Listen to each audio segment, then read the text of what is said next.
All right, and welcome back to the Appalachian Podcast. I'm returning once again with my Boston Tea Party.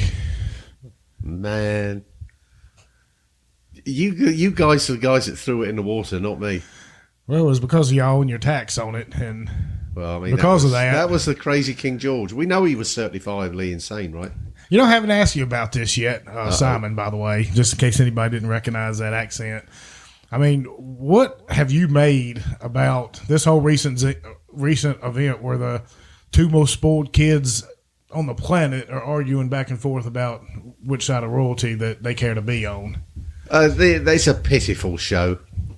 It really is. I mean, you know, when you've got your 14 million mansion in the hills of California and you're still bitching. They're so oppressed. Really? They're all oppressed. You know, it's just like, am I playing the world's smallest violin right now? And can you hear it? They're putting themselves into irrelevancy because it's just spoilt little brats stamping their feet because they didn't get their way. Seems like every time I turn it on a social media page, that's all any tabloid little thing it's suggested I don't even follow is suggesting. Like, what makes you? I guess because your accent comes up so much on the Facebook's feed and the page that they assume I give a shit about that stuff. So all the time I'm getting Kate and James or whatever the hell his name is. What are they, Harry? It's like a B-52 William. Carpet bombing exercise. I mean, we've just had enough. The best thing that they could do, the pair of them, is shut up. You know, I don't want to hear about your sob story because, number one, I don't relate. Number two, I don't care. Well, you know what? If they're in the news, that, right? If they're in the news, then they're not talking about Andrew, I guess. And why not? Then why not bury his There's a ties sorry ass to the case as well. Epsteins and Really? in the island and all that wonderful evidence we had against him, and the lady at ABC saying she had the story against him, and so the royal family called ABC and said, "You don't get any more access to our inbred royals if you run this piece." And they didn't run it, and they continue to traffic kids. So good job for you, ABC reporter. But yeah, we can talk about Andrew some, I reckon.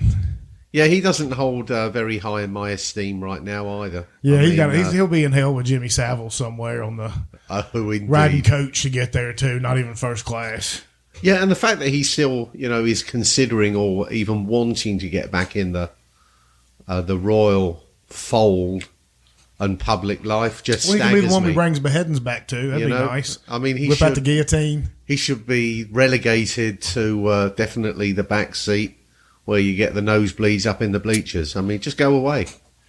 Simple as that. Yeah, with Hitler shoving a pineapple up his ass every single day for eternity, that's probably about right where he belongs. Prickly pear. Yeah. So, enough of that. Moving swiftly on. I haven't done my cultural appropriation yet. Have you actually thought about this? No, not really. I'm just going to take something just out of the air. I'll pluck something. Bonjour, mes amis. And we'll leave it at that because now I've just culturally obliterated my enemy. The French. Yeah, oh, indeed, yes. We've been at war with them for centuries, and I don't understand why we stopped. Not a big fan of them. No. But that being said, they did kind of come in and help tip the scales in that fun little battle we had in the 1700s. Well, we called it a skirmish. Well... that we lost? Yeah. Okay, all right, moving on. I think it was probably the beginning of the end of the empire, which ultimately is probably a good thing. But then we've seen what y'all have done with it, and maybe you should just kind of held on a little bit longer. I don't know. But the Commonwealth actually has come out quite well, I think, when you consider that still the got empire Canada fell. under your grip, and I guess Australia and New Zealand. But then we got Alabama and Georgia, so I don't reckon we're any really different when it comes to all that kind of stuff. But last night, I want to talk about real quick. For one, if you haven't been to 5 Points Music Sanctuary, go find a band over there that you want to see because you're going to have a good time. But number two, go out there and catch Jake and Ethan and Crawford Power and that whole deal out there before they start pricing us hillbillies out of the tickets, because some point in time soon we ain't going to be able to afford them. So yeah, they're going to be doing arenas and stadiums. Y'all ever seen them live before? Man. I couldn't recommend it more highly. I mean, there's a stage presence. The show's great. They were rocking it last night. I've seen them a handful of times, I'm sure, out of bars and stuff, and it was just them two, and not the same atmosphere. But last night was the first time I've seen them as like a That's a seven-piece band, was it not? Six-piece, yeah, I mean, seven-piece band? it's their first like show that I've seen them play at. Man, they really They knocked it out of the park. they knocked it out. I mean, dropping down into some Limp Bizkit was kind of off the wall. I never really expected that out of a little pop modern country band. Well, I was thinking about that this morning, and if you look back at the history of the Zac Brown band, they were actually a pretty heavy rock band before they got successful with their country. So they were very much a pretty heavy rock band, and what we heard out of Crawford and Power last night was one song that just took the roof off. Yeah, it was a great And that was pretty heavy. Yeah. And I loved it. And I was glad to see the place. I mean, it was completely sold out, elbow to elbow in there. Yep. We had our table assigned to us right there beside the bar per Simon's request. Well, it was just So we didn't have to convenient. walk- make it easy. We didn't have Don't to work hard. Don't work work, smart. yeah, that's No. it. Working smart, brother. We didn't have to work very hard. Went to Montano's last night, and a pretty good restaurant. If you haven't made it out there, the bastards didn't have any lobster bisque. And when I see it on the menu and get excited about it, then you tell me you ain't got it. I'm like, why in the F you got it on the menu? And that was Take it at off, 6 don't o'clock get at my night, hopes right? up. That was at 6 lobster o'clock, biscuits, first few and- shift. It's I'm few like, and what far happened there? between. Yeah, we was there early too. I mean, come on now. But I know at one point last night, Jake and him, they played a sandwich. And if you ever listen to the Dead or Fish or jam bands or something, they like doing these sandwiches. They'll play a song and then sandwich in between and go into other songs and come back to it. They kind of did that last night. Let me read was this. brilliant. This hillbilly sandwich right here. Keep your hands to yourself. Into the Joker. To Should Have Been a Cowboy, which is Toby Keith. Then Here's a Quarter with Travis Tritt, and then back into Keep Your Hands to Yourself. That was a 5-song sandwich of pure, delicious, fried and deep fried and mayonnaise and bologna all wrapped into one. That was that place I've never seen. I've been to a lot of shows there, and that's the first one I've been to that was that exciting. So I think Tyler will just be absolutely thrilled how well that went. yeah, I think they'll be coming back there again. Yeah. It's hard. I mean, that's one of the cool places they can come. I meant to tell them last night when I saw them, I was like, look, after y'all, start pricing out all of us hillbillies from coming to your shows, at least come back here once a year and make it like some Coach K shit where people got to line up and get tickets. These sucking brokers can't get them and then turn around and sell them for double what they're worth and stuff. That was very delicately put. well, they're terrible human beings. They are. They're barnacles. You see? Hey, look, you are free to do what you want to do. You are free to go out there and play by the market's rules. That's fine and dandy, but it doesn't take away from the fact that you are a cocksucker for buying those tickets up and turn around and sell them to hardworking people for like 3 times what you got them for, or 2 times, or whatever the case may be. In other circumstances, that would be called gouging, right? Yeah, well, I mean, that's true. And then even if you ain't, you got to go. You got 14 tickets, fees, and services. Like you'll go to Ticketmaster to get tickets, and you end up paying more in fees. And God Almighty, there's so many on there. The more you pay for the ticket, It's like your hotel bill in Louisiana. I mean, you ever take a close look at a hotel bill from Louisiana and all the little fees? It's $1 here, it's 50 cents there, and $1.17 here. But the taxes on these bills in particularly Louisiana, I noticed, were just bizarre. I'm like, how are you making this shit up? Parish tax. Well, we all know. I mean, it's just, what is going on? Well, we all know the French are in Louisiana, and c'est de l'or. very appropriate for your entrance here today. That's what I thought. Aside from all that, we don't know when, a lot of times we like to come in here and get some shows going and get a handful of them in the bank. That way, sometimes we'll do 2 or 3 in a week, and we'll go a couple weeks. So I'm not sure what order this is in, but I'm going to go ahead and say, if you haven't went back and listened to the Melissa Gallina show, it's probably the one before this.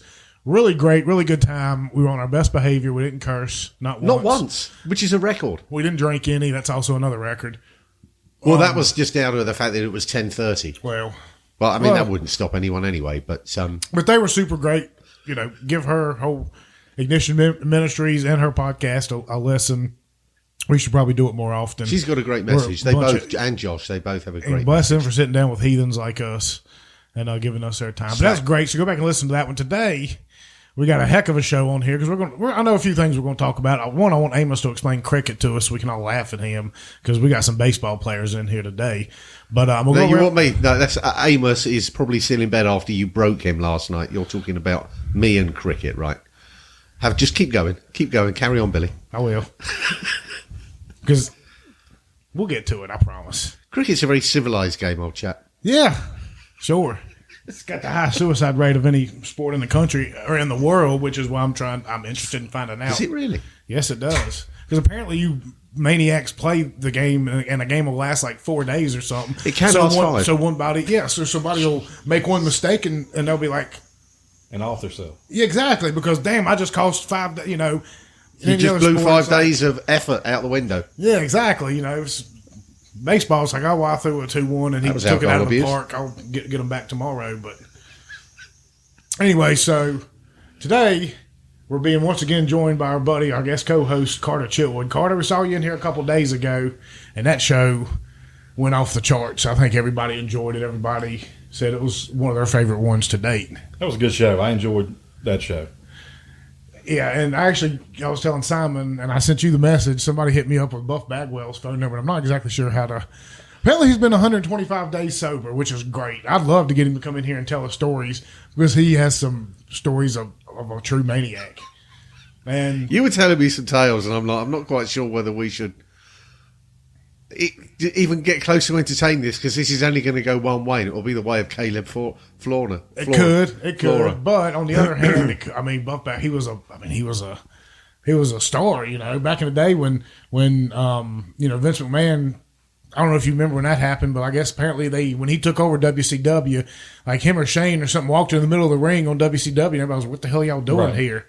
Nobody knew, even the fans knew, and I guess they went and kind of did the gladiator thing on who should go or stay, and they did 5 wrestlers. But they did, I think, Sting, Luger, Flair, somebody else, and Buff Bagwell, and whoever Macho Man. So you got 4 of the biggest names in the sport, and then Buff the Stuff Bagwell, and then I think 3 weeks later he got released by WWE and never wrestled big time again.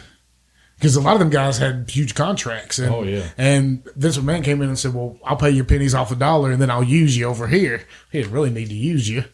And because he already had all the wrestlers in the world. Then he turned around, and a lot of them just got their outright release where your Stingers, your Lugers, like, hell no, I'm making like $1.5 million. I'm not going to sit there and sign off and then have you tell me you don't need me. So they just sat back and they didn't wrestle. But anyway, Carter, great show. Who'd you bring here with us today? We have my son, Jared Layman, and his good friend, Nicholas Robertson. And Jared, that last name Layman, I guess he fits in the mold of our German Baptist refugees. He's got the name. I don't know how many years removed he is from the church, but you're in good company here. And, of course, Nick, you're a ball player. And y'all played ball for your entire lives together, so... first off, we just want to welcome y'all onto the show today. And y'all still play. I know you still play. Do you still play any? Yes, sir. No? Nope. You can't even go find anyone got like adult rec leagues around here? Because that's the one sport I wish I still kept up with and went and played. But, well, you still do. Yeah. Let's talk about you still playing. We'll get there first, and then we'll go backwards and kind of. So, you played for JMU, right? Yeah, I did. What made you decide to go there? Well, I didn't really know where I wanted to go out of high school. I played a bunch of travel ball during the summer and American Legion. And my dad actually went to high school with the coach at Coastal Carolina, Gary Gilmore. And so every summer I'd go down there, and he told me that I could walk on there if I wanted to, but I wouldn't get a scholarship, which is fine, but we didn't have the kind of money to pay out-of-state tuition. So then it came around to my junior year, I believe, and they had the Commonwealth Games over at Kiwanis. Yeah. And the head coach at JMU had just got hired, Coach Marlon Eikenberry, and he asked me to come up to a camp, and JMU was my only scholarship offer. So after that, I was like, well, it's the only place I got to go. Like, I didn't even, like, no Division II or Division III schools even talk to me about anything. So I was like, well, if they want me to come there, then that's where I'll go. Well, that's what happened to Josh Allen, right? I mean, Josh Allen only had like one scholarship offer. And where was it? Where did he end up going? Like Wyoming? Was it Wyoming? Yeah, Wyoming. And he actually apparently sent out tons of letters to everybody. I mean, the ones that hit him back. I mean, it's kind of wild to think about. Now, JMU, their program's really, I mean, their entire athletic program, though, right? Mm-hmm. It's kind of on the rise here lately. I mean, football has, for 20 years, either been like national championship level, and then they'll kind of suck, but they'll go back to being really good again. And I guess where they're at right now is being But they're no longer in FBS, are they? Or no, FCS. They just went from FCS to FBS. This is their first year. And they were ranked at one point in time this year, weren't they? Early in the season. Yeah, they got 25th, I think. Yeah, 25th. Then they lost a couple games in a row, but yeah, but still, it's wild to think that Virginia Tech is like below ODU, JMU, and Liberty, and UVA, like where it used to be UVA. Yeah, how did that cycle just get turned upside down? I mean, that's kind of weird, isn't it? Yes. Was that down to? I mean, that's really down to coaching. Yes, you're taking teams like, I mean, I don't know. I guess it's different, but when Carter and I were a little bit younger, if you were at FBS or an FCS school, and you were trying to go up and play an FBS school, you would get the shit kicked out of you 100 times out of 101. And maybe that one time you might lose by like 14 or something like that. But the Appalachian State doing that to Michigan, that used to be unheard of. And then all of a sudden, next thing you know, somehow the talent gap just started shrinking. It closed tremendously. And you started getting teams. And I remember one year Tech ended up being ranked in the top 5 or 10 at the end of the year. And the second, third game of the season, we go up to Tech. We got, first time ever, I'm like 50-yard line, like 3 rows from the bottom. It's on the JMU side, but whatever. They're good seats. Went up there and got rained on all day long to lose just like 17-10 to fucking JMU. I was like, I wasted my entire day. That was a rough day. Yeah, it was, because that's not supposed to happen. My dad went to Tech, so we had season tickets, and we would all go up to Tech games together.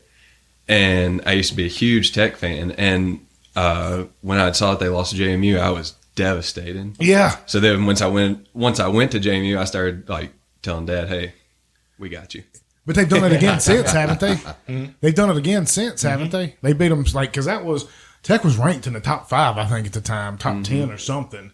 And JMU came in when they had Tyrod Taylor, but I think they've done it once again since. I know ODU beat them last year. Liberty probably should have beat them this year, but it's mind-boggling. That's not supposed to. It used to take you, if you were an FCS team and you moved up to the FBS, like it would take you 15 years just to get to a bowl game. But nowadays, these I guess there's a whole lot many more bowl games too, but. Still, I mean, just to have a winning record, just to be able to make that transition. Well, and I think the gap is closed, but if you look at the guys that are playing at the Liberties, the JMUs, the Appy States, those guys sometimes are there for the right reasons. They give 120% every day. These guys at Tech, UVA, some of these other big schools, they've got their scholarships, they've got the full rides. They're there. They don't care. They overlook these smaller schools. And then that's what happens. These guys show up, and they're 22. They're on the field on the other side. That actually explains. That does explain a lot, actually, and that's down to attitude again. And I was going to make a comment, and I'm thinking through my head, should I make this comment because I'm going to get a load of hate mail. Tech seems to be, over the last couple of years, very cocky in their approach to whoever they're playing. And invariably, when you get cocky, you get your pants pulled down. So perhaps they're just going through that process of wind it in, take your ego out, and perhaps they'll play better. But I've always thought they've been a little bit cocky over the last few years, and when they have lost, I've kind of chuckled, thinking, you kind of brought that on yourself. Oops, there's my hate mail. And that's Simon. And what's your address one more time for everybody that wants to send it to you? I'm not putting it out there. DR549. Yeah, I just I don't know. I think Carter made a good point too, and I think you see that in basketball a lot. It's where Duke is going to be good every single year, and Kentucky's going to be good every single year, and some of these schools are because they're just bringing in McDonald's All-Americans out the ass. And, guys on their bench could start for about any other team in the country. So not only are they, like, working each other in practice really well, playing against the best, but they're always got the best up there to go against. Well, if you look at basketball, those guys, there's a lot of parity there now, too, and more equality because there's more quality talent out there than it was. Well, and, it's not going to happen as much in basketball like it would football or baseball, but you're not going to have a Liberty show up and beat Duke very often, anything like that in basketball, because there is a gap between those. If you go back and look at listen to the Abe Naff podcast talking about baseball, there's a good parity in that between D3 to Division I, there's a lot of guys playing D3 that just, depending on where they were at and where they were located in the country, didn't get a look at D1, could be playing. And you go back and listen to Abe's podcast, back in the early 90s, Ferrum would have beat Tech, UVA, anybody in the state in baseball. Yeah. Because the talent level he was recruiting there, they just didn't get recruited anywhere else. I mean, you take a young man like Nicholas in high school here in Franklin County, was throwing in the mid to low 90s and only got one D1 scholarship. And one look at D1 and really nothing. Is that down to the scouts not being at the games? Well, you say that, but when he pitched in high school, especially when we played GW Danville at that time, there would probably be 10 to 15 scouts at those games because of him and a guy that played at GW Danville were there watching both of them because they usually competed and started those games against each other. So it wasn't that they weren't. So the exposure was there. Yeah, it's interesting that you'd only, with those sort of stats, be only getting one offer. Yeah, I mean, and baseball is a lot easier to fall through the cracks too. Well, you got to think in baseball. I mean, in football, you may have I don't know the numbers. And Nicholas, you may know more about baseball. Football, you may have 80 scholarship players at D1. Baseball, so you can have 35 players on a roster. Was it 11? But you only get 11.7 scholarships to divide between those players. So that's weighted heavily against you, statistically speaking. Yeah. So, like, if you get a full ride for baseball, then that means the school and the coaches really believe in you and you're really good. Yeah, but a lot of the times, like, even the best players on the team will have, like, 70% scholarship. Yeah, well, and that has to go back and not to make it political or anything, but a lot of that has to do with the Title IX stuff. It says you have to have X amount of scholarships for people who play another sport that nobody might go watch. So, and that's one of the reasons why although I won't watch it because it's just a bad product anymore. That's why I'm still about college football. Hey, them guys should get whatever they can get. You know what I mean? Like, they're using their likeness and they're using their money. They're making millions and millions. Think about how much money Michael Vick would have been worth. We talked about that on the show before, probably. How much he'd have been worth for Virginia Tech. How much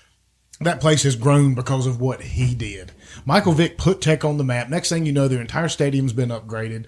Next thing you know, there's tons of new businesses coming into downtown Blacksburg, new restaurants, new movie theaters, new hotel. Tech went from, and whether you agree with it or disagree with it, went from a little farming school in Southwest Virginia to a premier institution for the Chinese to come in and spy on us, but that's neither here nor there. They went from the outhouse to the penthouse. Absolutely.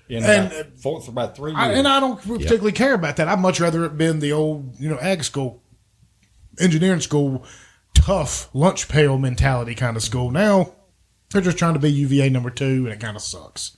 You know what I mean? They just play ball just like them. You're not really getting much of a difference. But the point is these guys come in and they make a ton of money for their school. I mean, millions of dollars, some of the guys. Think about how much Tebow probably made for his program, or a Tua or somebody like that. And you're being treated, as far as the financials are concerned and as far as the scholarships are concerned. Thank you for interrupting our show there, Simon, by not turning your phone down. That's proper etiquette 101 from the man. From I'll tell you what, that was just a schoolboy error there. I even was on the setting page trying to shut this darn thing down. Bloody cell phone. But yeah, somebody like that will make a ton of money for the school. But as far as your scholarships and your food and just everything like that, you are the exact same as a chick that's on the water polo team that's got a scholarship. And that's not to take away nothing from that chick who's great at water polo, but when you want to be realistic about it, there's 100,000 people showing up to the football game. There's 15,000 showing up to the basketball game. There's 5,000-6,000 showing up to the baseball game, and 15 showing up to see water polo. So those guys, if you're bringing in the money, you probably deserve to make a little bit. So I'm not going to take at the D1 level, D2, D3. I mean, football and basketball pay for the other sports. Yeah, I mean it's no ifs, ands, or buts. Then it's the men's basketball, and that's not disputed either. No, but I mean, those two sports pay for the other sports at every school. Well, a reason that may be true as well is because they are the only two sports that pretty much force the athletes to at least go to college for a couple of years. Mm-hmm. In baseball, a lot of your top talent, I'm talking your first maybe 1 to 3 rounds, 4 rounds, maybe 5. A lot of those guys, depending on the contracts they get for signing bonuses and stuff, you can probably talk about this. it's probably worth it to not go to college because if your signing bonus is enough and you forego college, the MLB will still turn around and pay for you to go back at a later date, though, won't they? Mm-hmm. So it's like why go somewhere and not get paid when I can go somewhere and play baseball and get paid? So a lot of your baseball, I think baseball and hockey the same. It's more of up north, but hockey and baseball are both a lot alike as far as the college version would be probably be a lot more watched if all the greatest talent they could market it. But a lot of it goes straight to because why wouldn't you? Why wouldn't you take that $2 million signing bonus as an 18-year-old or a 17-year-old? Mm-hmm. I mean. The number one overall pick this year was a high schooler, Jackson Holliday, Matt Holliday's son. Really? And I don't know what his signing bonus was, but the signing bonus for the number one overall pick in 2019 was $8 million. The bonus. Just a signing bonus. Just a signing bonus. And it was Adley Rutschman. He was coming out of college, but still, like if you think about coming out of high school to $8 million, and they'll pay for your college once you get done. Like so if you go blow every bit of it on hookers and blow, and you don't make it 1 year in the majors. Because that happens. There were like number one picks. Can't remember. There was one I was listening on the Crime Sports podcast. At the age he's like of one or 19? two number pick, and I don't think he ever 18 made or it. 19. 18 and 19. That'll mess you up. I mean, that's just a curse. Yeah. Actually. Baseball's all guaranteed. Yeah. Baseball's all guaranteed. Mm-hmm. That's one thing. That's why I will encourage my son to not play football, even though I played, and I will encourage him to pick up a golf club or pick up a baseball because it's not nearly as rough on you, and if you're ever going to make it anywhere, it's beneficial. Your baseball money is so much better than football. Like, somebody at the end of their career is going to make more money on a large contract just because they're going to sell jerseys than somebody at Tom Brady is in this prime. Well, baseball money in the pros is ridiculous. I mean, look at the signing contracts of the couple shortstops that were signed in the all season this year, and it's ridiculous money. 7, 8, 9, 10 years for $300 and some $million. For a shortstop. I mean, how on earth are you justifying there was a run that? on shortstops in the offseason, and Atlanta, my team, we lost ours, Dansby Swanson. And I mean, it came down to money, and it's ridiculous. That's what it comes down to nowadays. But when you're tossing those numbers around so easily, it's almost. But it's just frivolous, isn't it? I've got a $300 million contract over 10 years. It's crazy to fathom that an organization can afford to pay that to one person, but they pay it to multiples. Well, baseball does. MLB does a really good job. They do the profit sharing for one, right. Which, in my opinion, it waters down the sport because you'll take a team like Pittsburgh or. I'm trying to think of another one that kind of takes their route of things, or the A's. Or the A's. Yeah, the A's. But he does a good job with the Moneyball stuff, or he did. Or Kansas City, or Tampa Bay, their roster, their overall, how much they pay their entire roster might be what the Yankees pay one player. Mm-hmm. Like the Yankees have spent like $415 million on their roster, where the Devil Rays will spend like $32 million. So you're talking about spending like $3 million, $4 million per win for the Yankees, where the Devil Rays are competing with them and spending, maybe like $500,000 on a win or something like that. So the disparity, a lot of times it is just going to shit on the low spending teams. But every now and then you get like that Kansas City run back in the mid 2000, like 2015 or something, and they just come out of nowhere and they got just a bunch of utility guys that just fight and grind and spit, and then eventually. They'll go off, and they'll come offer them a crap ton of money because they're like, wow. And then now Kansas City sucks again because everybody left and took big contracts. So you can't keep a dynasty together no more. You can if you're George Steinbrenner. He did it. He did it with the Yankees in the '90s. Yeah, but I mean, even them. I mean, they run it together for a little bit, and then they fall apart. Even with the talent and the money they're spending, they're not competing sometimes. But when you've got that's such a significant. When I'm talking about balance, it's a financial balance is what I'm referring to. When you've got such an imbalance with teams that are playing against each other, the outcome can only be one way, right? Well, you talk about the financial imbalance. It is, but because that's that equals. Well, that kind of imbalance is not there, though. But if you look at it purely on money, right. there should be that imbalance should be somewhere proportional with the talent imbalance. You would think. Right. And you touched on something just a while back that was talking about an imbalanced side that you wouldn't expect to win. Now, and I've come across this a number of times where you're playing beyond your ability from, say, one league to another. And I'm just thinking about it. Mine's a rugby analogy. Of course, here we're going back into rugby again. But it transfers. Everybody listening knows because everybody the ins and knows. outs of rugby. But the analogy's the same because when you're playing a league, when you're playing a team that's a league above you, you actually raise your game, even though you're expected to lose. You start playing to that level. So playing to that next level. And that transfers across to any sport I can think of.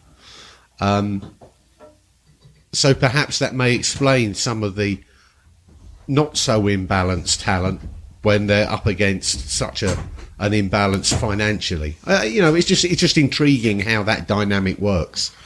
Well, when you're talking about Major League Baseball, you can't look at the financials on the paper side of it to proportionate that to the field talent, because the 9 guys on the field for both teams are probably as equal as talented. They're just not financially the same. And if you ask Nicholas, I mean, some of the best baseball in the country in Double-A, where he played a lot of the season last year, those guys are the guys that where the talent's at. And explain to me the Double-A and the Triple-A thing. I'll defer that to him and let him. Come on, Nick, tell me all about it because I know nothing about it. In baseball, it's not like basketball or football. Like football, you get drafted and you go straight to the NFL, and then basketball has the G League now. But baseball, you have different levels. So you have rookie league, and then 2 divisions of A ball, low A and high A. Then you have Double-A, and then you have Triple-A, and then you have the big leagues. Okay. Okay, I've got it. So it really is, it's like a league structure. Yeah. It's what they call, and you don't hear it a lot in terms, it's a farm system. Mm-hmm. If you go over here to Salem to the Red Sox, what are they, Red Sox now? Yeah. They're high 1A, right? They were high, but then when they now. redid everything, they switched to low A. They're right above rookie ball. They're basically one of the lowest rungs in the farm system of the baseball scale. Who depicts what league you are in? That would be the parent club and their talent acquisition team and player management. And their objective is to go to the next level higher, obviously. So they're always striving for that success. Each team has what we call a farm director, which basically who oversees like all the minor league teams and everything, and then the front office and them get together and make decisions on when to send players up. But like the team in Salem is where you get a lot of people who are just drafted and like a lot of younger players. So like I remember going over there and watching Mookie when he was with the Red Sox. Now he's with the Dodgers, but watching him and Bogarts and Benintendi all play over there. And then once they move up, like Double-A, more times than not is where the more talented people are, like the younger talented people are. And then once you get to Triple-A, you'll have a lot of people who are free agents or people who are moving up from Double-A trying to get more experience before they move to the now. big league team. When you're talking about this,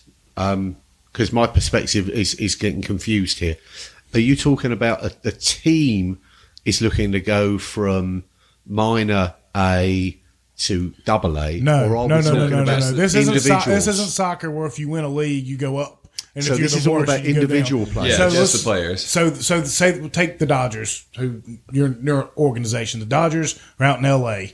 Well, then they're going to have a AAA team that might play somewhere in Phoenix, and that's all the players that they've drafted. That's all the players that they've signed, and that's all the players in their organization. So the AAA might be in like Wichita or something like that. You know what I mean? And they got a AAA team there, and that's a lot of your top tier talent guys that are going back and forth from the show back down to AAA, honing their skills. And then the Dodgers might have another AA team in Tulsa, Tulsa and then Wichita. And then they'll have 2 or 3 AAA teams spread out throughout the country. And all those players are all for the Dodgers organization. And based on how good you are is how high up or how low down you go. So if you're like a first or second round draft pick, and baseball has 100 rounds? Something like that, or 80? It used to be 40, now it's 20. Okay, so 20 players are getting picked every single year. So some of them go down to the rookie level. Some of them make their number one pick, they might say, we're going to send you straight to Double-A because we think you've got the skills to do it. But so based off your talent, and a lot of times based off how much they pay you, up front, it depends on which level they'll send you to. With ultimately your goal is to reach the big leagues. You want to get to the show. So as a player that is successful in all their objectives and training and getting better and improving, they're going to be jumping through a lot of different teams on that ladder up to the big leagues. Yeah. Okay, I get it now. Now I see what's going on. Yeah, because I think you were confused. The scale on it, the time frame on it can be tremendous. Oh, yeah, I'm sure it can. Some young talent, like Billy said, if you're a first-round draft pick, it could be a couple of years, and you're on the road to the big leagues. Some of them are career minor leaguers. I mean, they never get out of A-ball. But again, and it's all in how people look at that. So this young man is getting paid to play a game that he's played all his life and loves it. Now, are they getting paid well at single A? No, they get paid. They get paid slightly better than podcasters. I'm not sure of that. That's 3/5 of nothing. Can you get up into AAA and make it in the major leagues for a little bit? You don't make a lot of money unless you got a good signing bonus. Okay. From what I know, Nick a little bit about that. But now I'm beginning to see that dynamic. And if it isn't explained, because I'm a simpleton when it comes to baseball, now that's made it a lot clearer. And the track's different for every position. Absolutely, it is. It also depends on your major league team needs. Mm-hmm. So the Dodgers didn't have a first round pick this year, but they had a second round pick and they took a catcher. Well, even though we have two catchers who are really good in the big leagues, they saw that as a position where they needed, because you always need catchers. And so if your team needs something at the big league level, your path might be quicker to the big leagues as opposed to a different position where you have the depth. Plus, there's so much chess going on amongst those teams. So you start getting into the trade deadline in baseball, and maybe you do have two catchers that are great in the bigs right now. You still won't have guys developing down low because, for one, a catcher contract might expire and he might sign with another team. Or two, maybe somebody wants to come pluck him away from you and pay you a big ransom for it. Say, well, our team's not doing very good this year. We're not going to make the playoffs. They'll trade away a couple of their really good players that'll essentially be one half a season rentals for a team that's trying to make a run, and they'll send half their farm team, and that's how they build from the inside. So, if say Nick right here isn't playing this year, but he has one hell of a year in the minors and he's one of their top prospects. Well, come July, somebody might say, well, shit, man, we really, really want this guy for our team.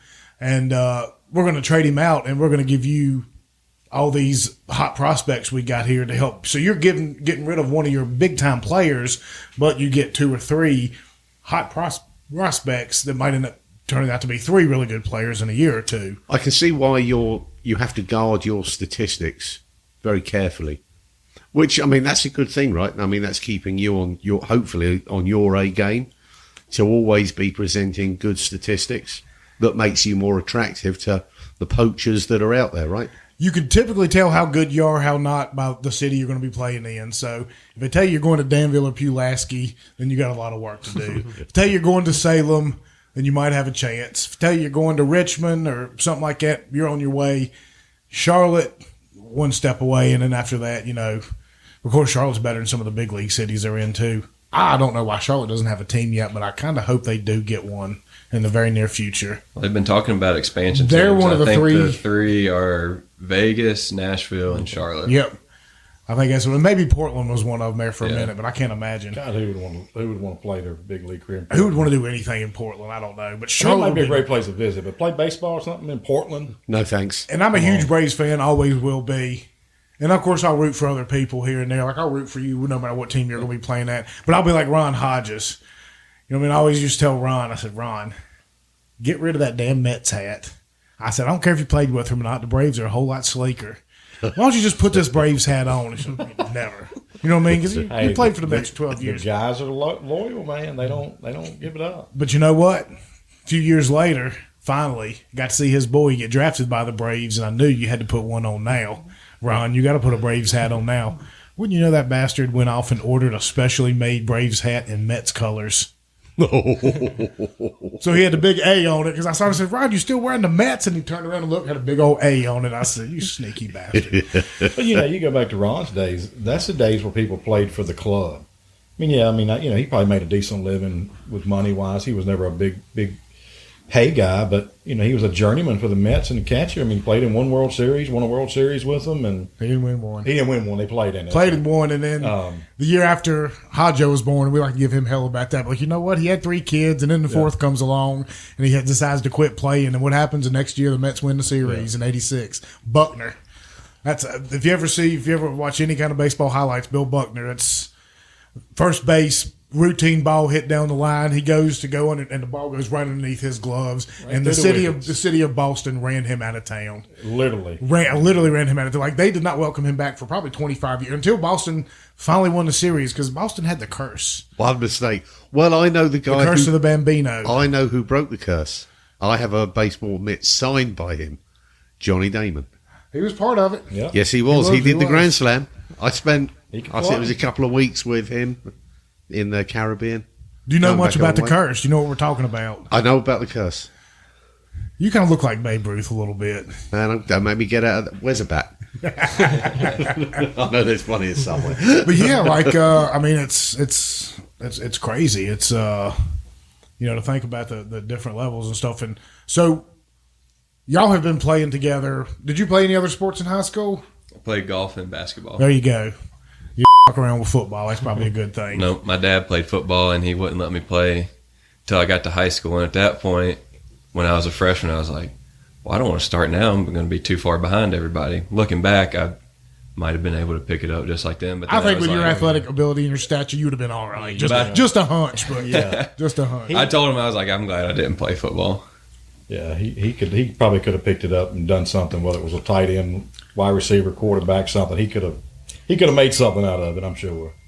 Was that you, Simon? No, that's somebody else dinging with that was Rob me. Reddick. Holy hell. There you see. And now Billy gets caught having slagged me. Now I've put mine on vibrate and it dings and you look at me. Really, Billy? Guilty as charged. Yeah, we, I guess, so cricket. I want to ask about that real quick before I get back in it because I want to find out some things about him. Can you explain that sport? Oh, well, yes, I can. 11 players on a team. The team that is fielding, all 11 players will be on the pitch. There will be a bowler and there will be a wicket keeper and the rest of them are fielders. The bowler will deliver 6 balls from one end of the wicket, and then there'll be another bowler coming in from the other end of the wicket that does 6 deliveries, and that's considered an over. So you'll go through. So the bowler is the pitcher. The bowler is the pitcher. He will deliver 6 deliveries in one over, and then the same batter or what no. Well, the 2 batsmen. I'll come on to the batsmen when they're at the wicket. So the fielders are set. They're always out there and they'll go from one bowler, maybe doing a speed delivery at one end and a spin bowler at the other. Or, you can mix it up with the type and style of swing bowler. So you can do a lot with that ball because of the very thick seam that runs around that ball. And they only keep one side shiny and one side dull if they're doing it properly. Because then the ball will swing a lot more with a shinier side with the bowler. So that's really what happens there. The batsmen that come on will... there's varying degrees, of batsmen and qualities of batsmen. There's the people that you like to open up. Your first 4 batsmen, you like to keep in there, just knocking away at the deliveries. You don't want them flashing and chasing runs. So really the first 4 you want are your stroke players. They'll be there for a long time potentially, just cranking up the runs. They can get out a number of ways. They can be bowled out. And when I say bowled out, that means the ball has dislodged the two bails that sit on the 3 wickets. So the 3 wickets are vertical, right? And there's 2 bits of wood called the bails that rest on top of these 3 sticks. Now if you knock the bails off, you're out as a bowler. You've got that batsman out. You can be caught out. You can be run out. And you can score different ways as well. You can make individual runs by hitting the ball that stays in field, and it'll ultimately be fielded by a player. All right. I'm gonna stop you here because I think you're getting a deer in the headlight looks from 3 of us. I believe. Okay. We don't have a clue. So there's a batsman, like in baseball. The bowler is kind of like the pitcher. Now, when the batsman hit, do they ever run bases like they do in baseball? No, or is it... they run between the wickets. Okay. From one end to the other. From one end, as long as they pass each other and touch down at the other end, that is 1 run. Okay. And you can be got out from both ends. If you're caught in the middle and the fielder gets the ball back and those stumps, the bails are removed, you run out. Okay. So you can be caught out, you can be run out, you can be, bowled out. The other one is a leg before wicket. I'm not even going to explain that, but it's What was that? a leg before wicket. LBW. Okay. You can only defend your wicket with your bat. Is that like a fielder's choice in baseball? Yeah. So if you've got a sneaky spin bowler, let's say, and he's doing some weird stuff, and you are deemed by the umpire to be fending the ball off the wicket with your leg, that's leg before wicket. You can't do that. Okay. So you can only defend your wicket with your bat. So what do you think is harder, taking one of them big paddles and hitting the ball off a bounce, or hitting one off somebody slinging 98 miles an hour? And I think they're both very difficult, because you've got a dynamic movement of the ball in the air, whether it's direct or from a bounce. So I think if you look at it, it's like you just said, they're equally different, but they're equally alike, and they both have their nuances of how to handle it. And they lose their minds over that sport, like in India and Pakistan and like the UK. I mean, I used to work for Dish Network when I was going to school up there in Radford. Christiansburg had and if you can imagine me, customer service for Dish Network, let's just say it didn't last very long. I ended up, I quit to go watch. I remember you weren't supposed to like take off any days, like your first 6 weeks or 8 weeks or something. Like you had one like free day or something, and the one time it was I called him. I said, man, I got all my military, and I used to use the military for crap all the time. I'd use that because what are you gonna say? You know what I mean? What are you gonna say to a veteran who's still in the military? You gonna say no? You can't go back and get your stuff. So I would use it. I said, man, I gotta go back. I left all my military stuff locked in the truck. I gotta get some help. I can't make it into work tonight. The truth was, is my aunt called me and she said, and talk about Josh Pruitt. My buddy Josh, he's a Patreon subscriber, and Brother Constructions. Check him out, by the way. This is a nice little plug for them. He's my cousin. He had tickets to go see Duke and Tech play. And this was like in 2004, early 2005, like right when Tech started in the ACC and had some pretty decent ballers. Are we talking football or basketball? Basketball. Okay. And that's back when he had JJ. And my aunt calls me up. She's like, hey, she said, Josh has got these 2 tickets to go see Tech and Duke tonight, and he's really sick and can't make it. I said, do you want to take him? I said, there's a pussy pork. I mean, what are you talking about? This is Duke. I mean, this is huge back. This is Duke. And they got JJ coming back to Roanoke, coming back to Blacksburg, because they hated him. He was from Roanoke, but he went to Duke, so Tech they laid into him. And I was like, yeah, I can't pass that chance up. So I called into work, whatever, and went to that game instead, and Tech actually pulled it off. They beat him. They beat JJ. They gave him hell the entire time. Had a blast. And then a couple weeks later, back to cricket, some Pakistani guy calls in. He's griping to me up and down and about wanting like this or this. And I already told him I wanted to go to JMU for the weekend and party. And he said no. So I said, I'll be right back with you, sir. Put him on hold and just hung up and got up and walked right out the door.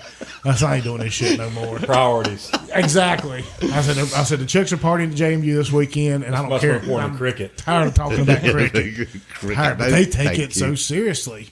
Well, the internationals can last up to 5 days, and it's 2 innings. So you're going through 11 batsmen. Twice. Can we say? Can you translate? Just say batters and.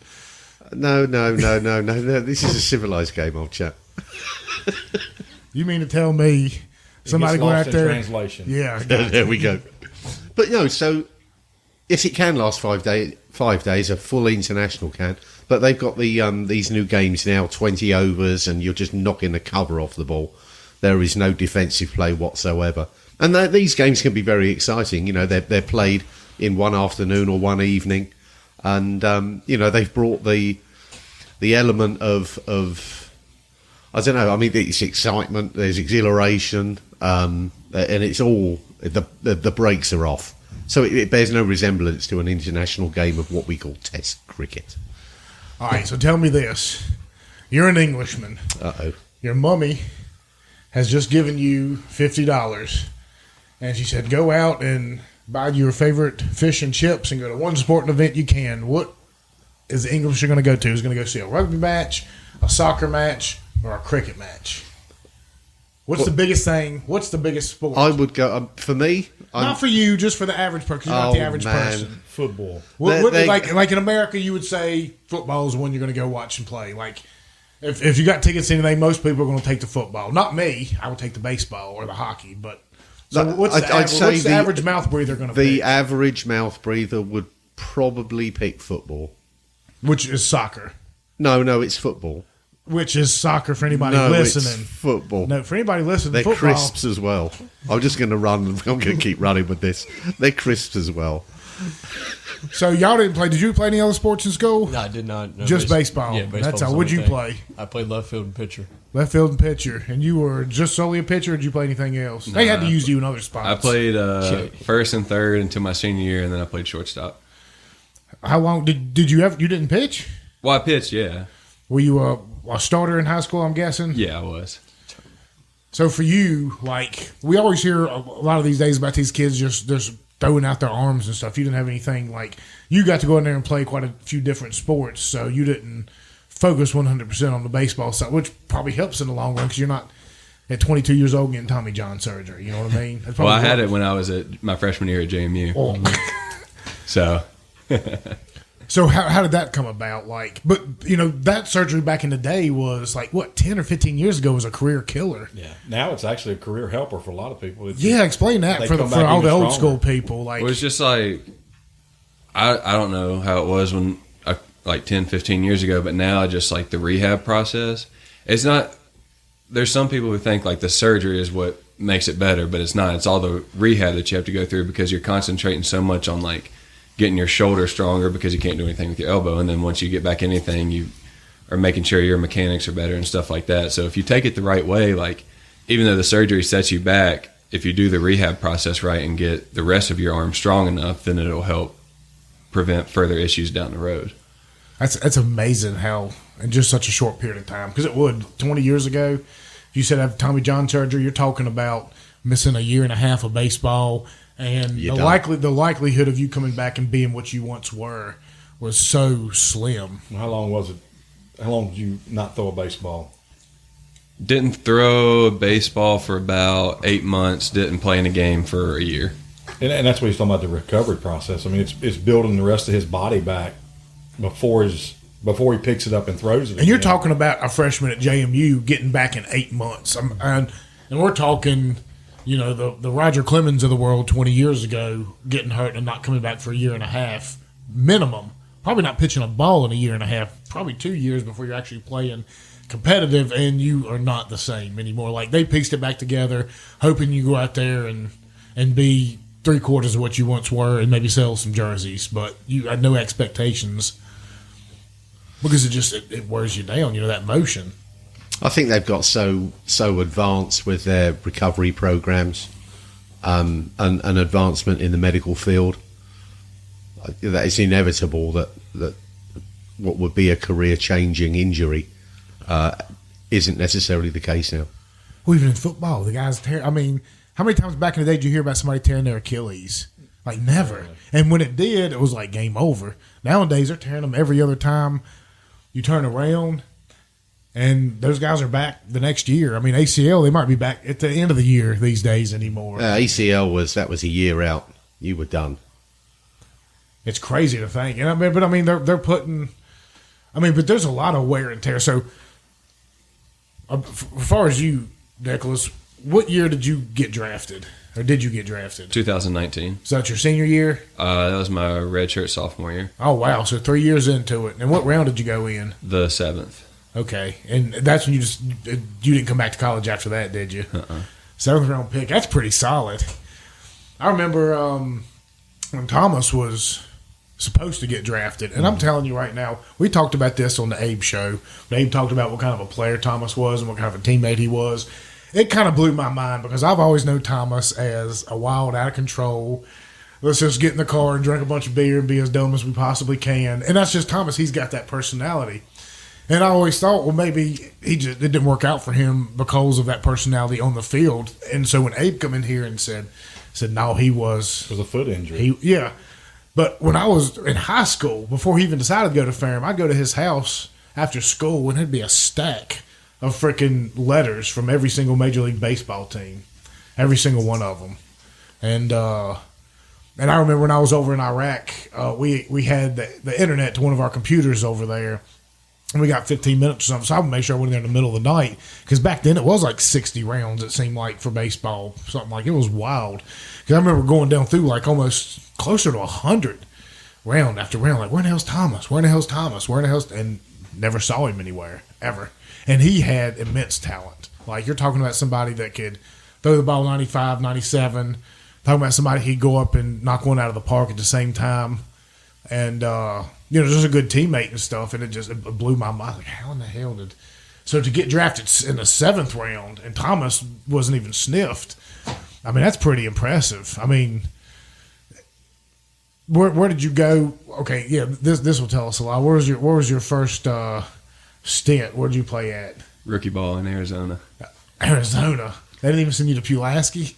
Well, they don't have anything this far east. Yeah. Really? Our furthest team east is in Midland, Michigan, and that's our high A team. Okay. But for the most part, there was one pitcher in my draft class who went straight to low A. I think he was either 5th or 6th round. But most everybody starts in... They do pitchers different. Yeah. So, like the hitters, when we got there, the hitters could start playing in games right away. But pitchers, they wanted to make sure everybody had been throwing because the draft was in June. It was in June, and that was a month after the season was over, so they couldn't just stick us in games not knowing if we had thrown any or not. Yeah, that's it's kind of what happened with Casey Hodges. He went when he got drafted, and he was a hell of a pitcher. I think he just got drafted too old. I mean, he was already 24, and he went to Danville at first, and I remember when he got called up to Myrtle Beach, I was like, hell, we're going to be in Myrtle Beach, go down there and catch him. I don't think he got to pitch in one of those games, but he had Jason Hayward on the bench with him, Johnny Venters, Craig Kimbrell. They were all on that bench that day with him. You want to talk about, some ball players.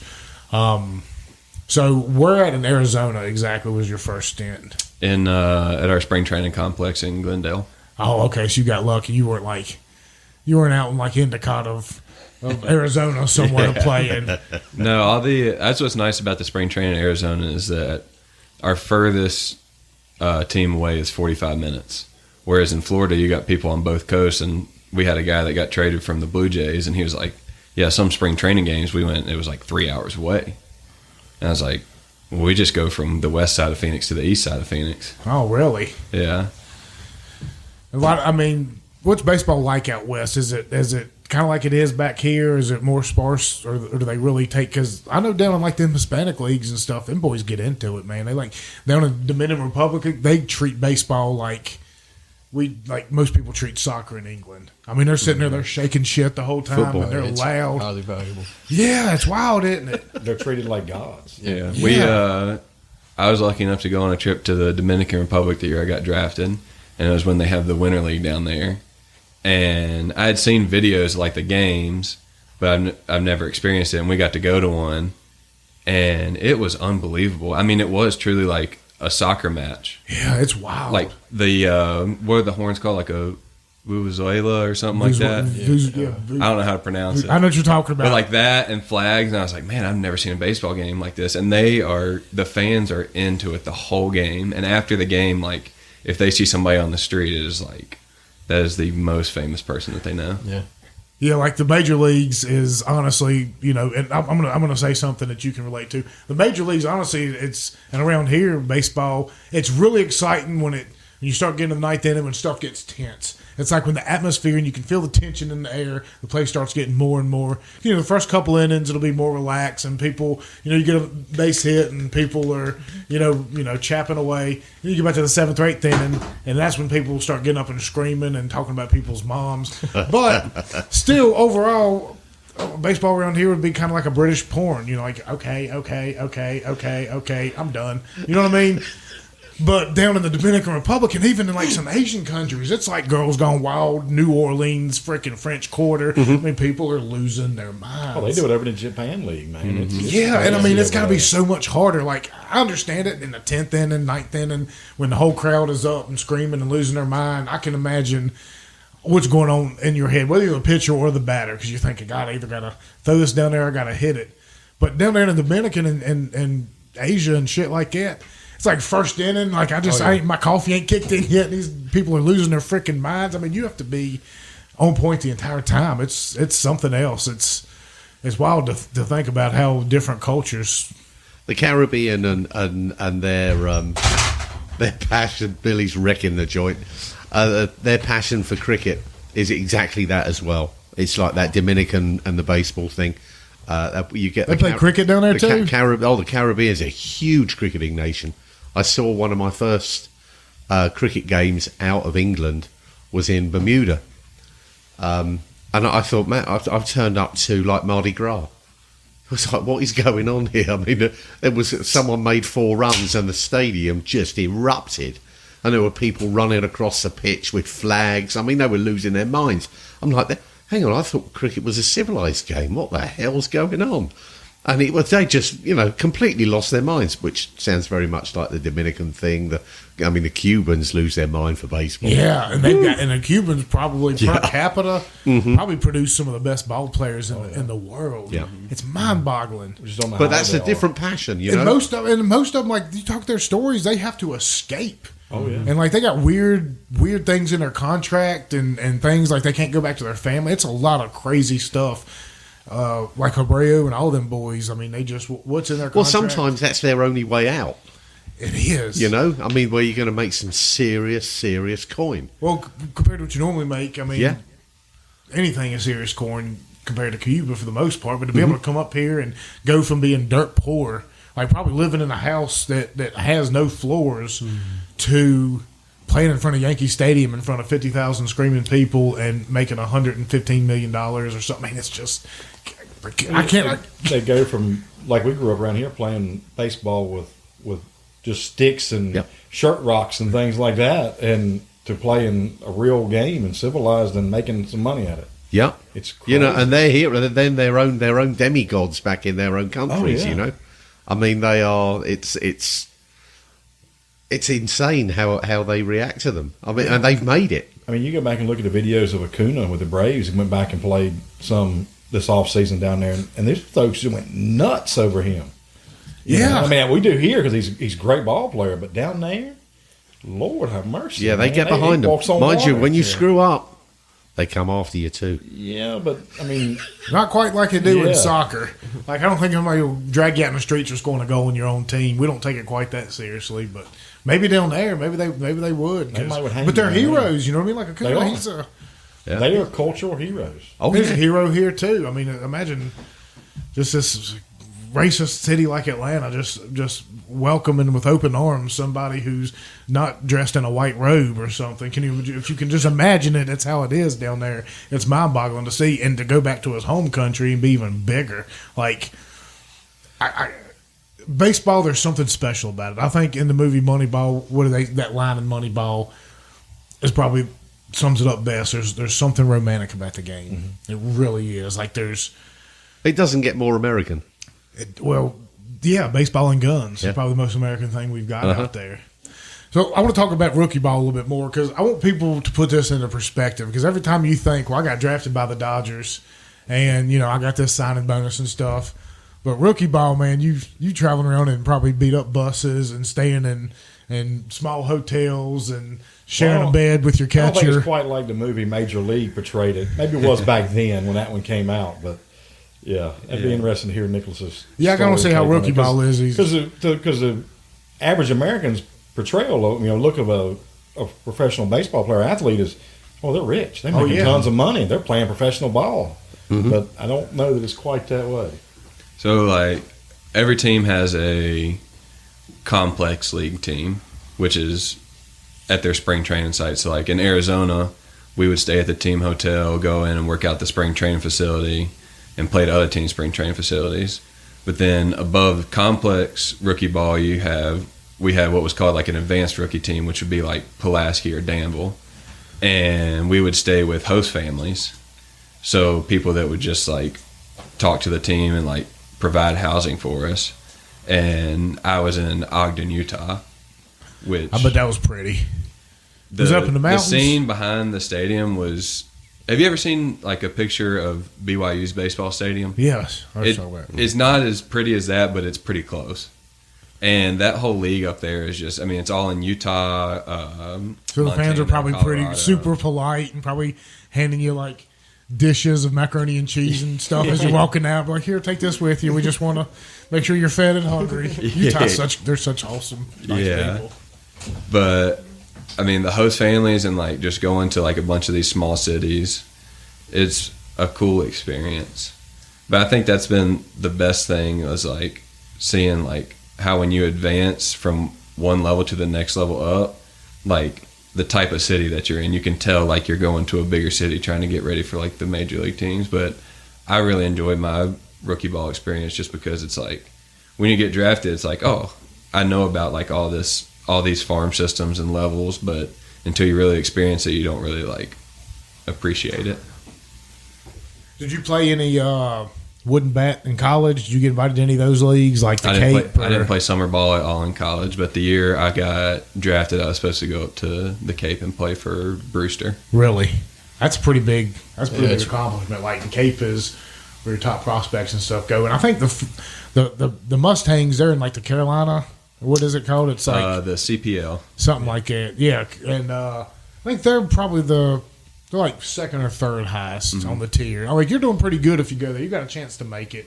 But if you're going to the Cape, like they're expecting you to make it up there. At least make it to the show. At least make it, to the point to where you're on the edge or whatever. But I like Martinsville. It's always better than Salem because they're dollar beer night.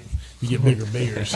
You go down there and they're about this big. You can go to Salem and they're like, they're in the process of redoing that field and stadium down there. Are they really? Mm-hmm. Wonder how much Barry's got to do with all that. Probably sure quite a bit, which is good because Martinsville needs something like that. You know what I mean? I would much rather honestly go down to Martinsville and watch those guys.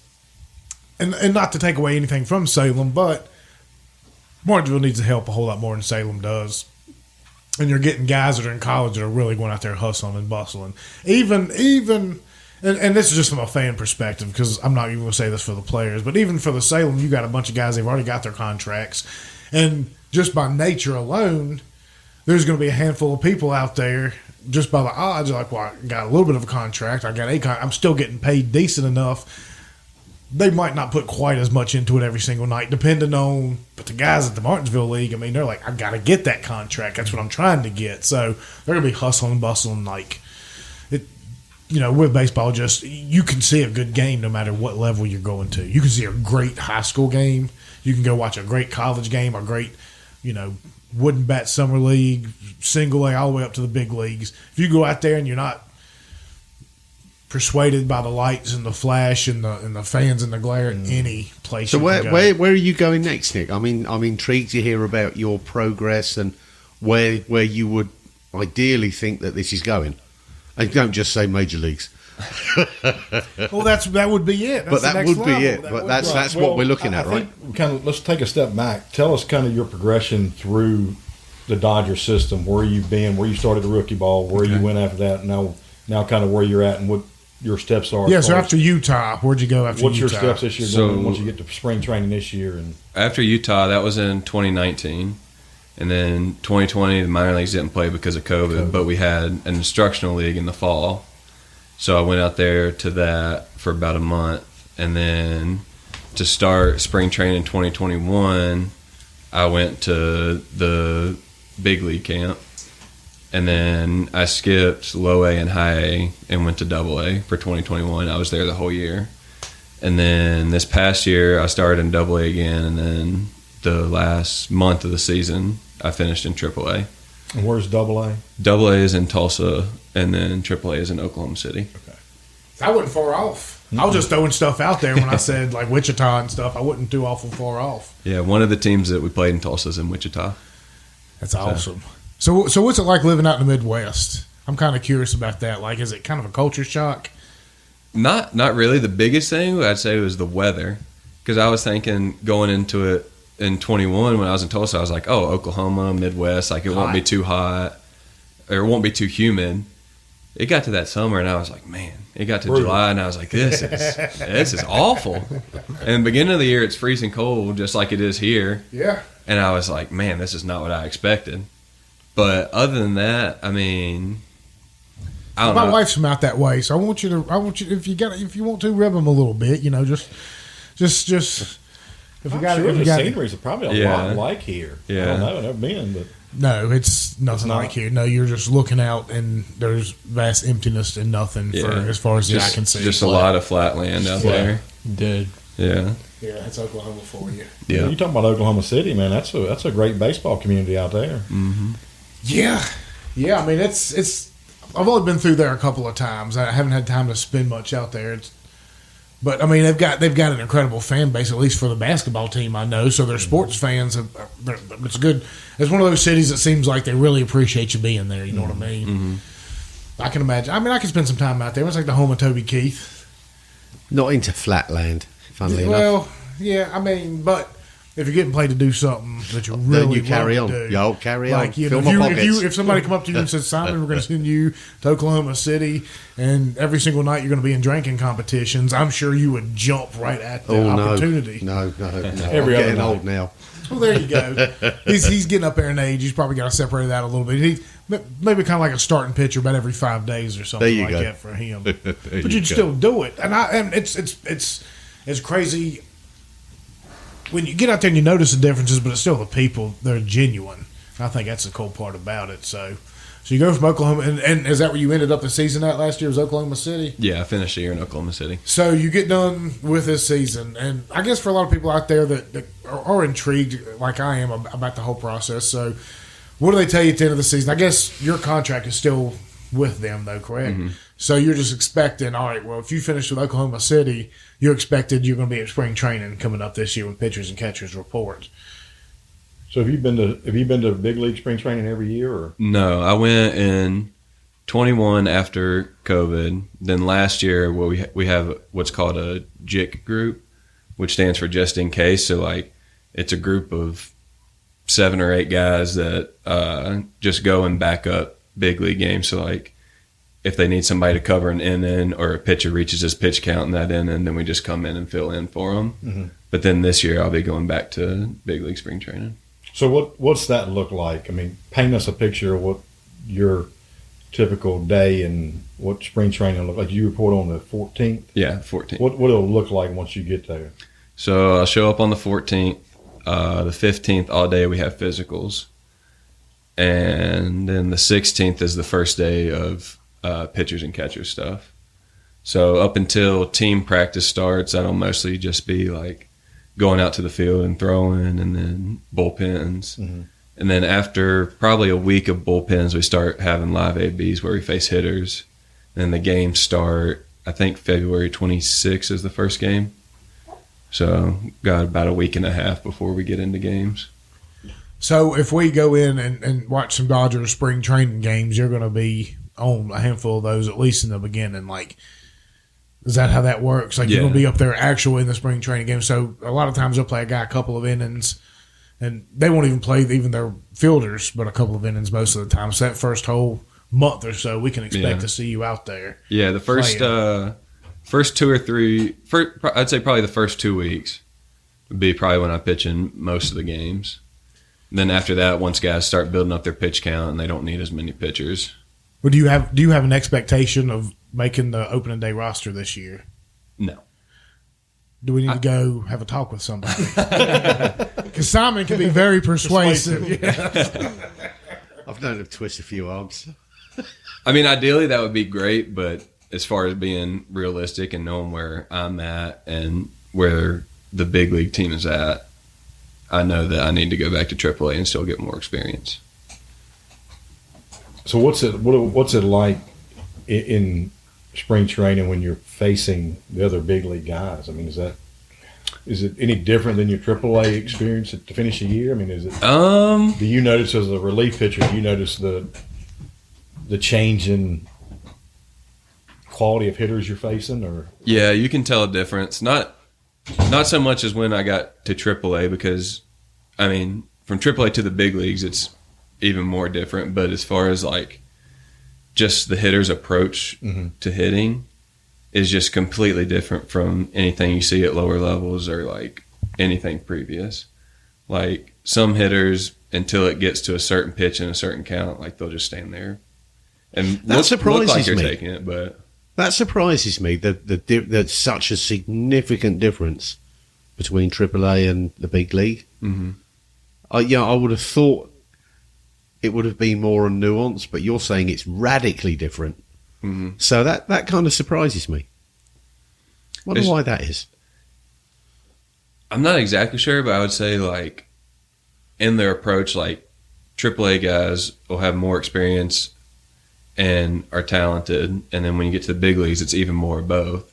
But like It's just a significant step up. like for most of my life, like if I throw a fastball right down the middle, I can expect a hitter to swing at it. But once you get to that level, if that's not what they're looking for in that count or that situation, then they might just take it. And you can look at it as like, oh, like I didn't mean to throw that there and got away with it, but at the same time, he might just been looking for a different pitch. Okay. Yeah. Like the intrigue, like it's such a mind battle between a really intelligent pitcher and a really intelligent batter. Like it's got to be. I mean, there's a lot of pressure in there, and at the same, hello, baby. Can I help you? There we go. Daddy's in the house. What are you doing? Okay. So between AA and you was in AAA, what, a month or so last year, who's the best hitter you faced? Best hitter I faced between AA and AAA, or just in Probably AAA? just both of them. I mean, in general. I mean, because you've probably seen some guys at those levels that are probably now in the big leagues or had been there, or Yeah. Or even in Yeah. spring training, you might Yeah. have threw with somebody that. oh yeah. The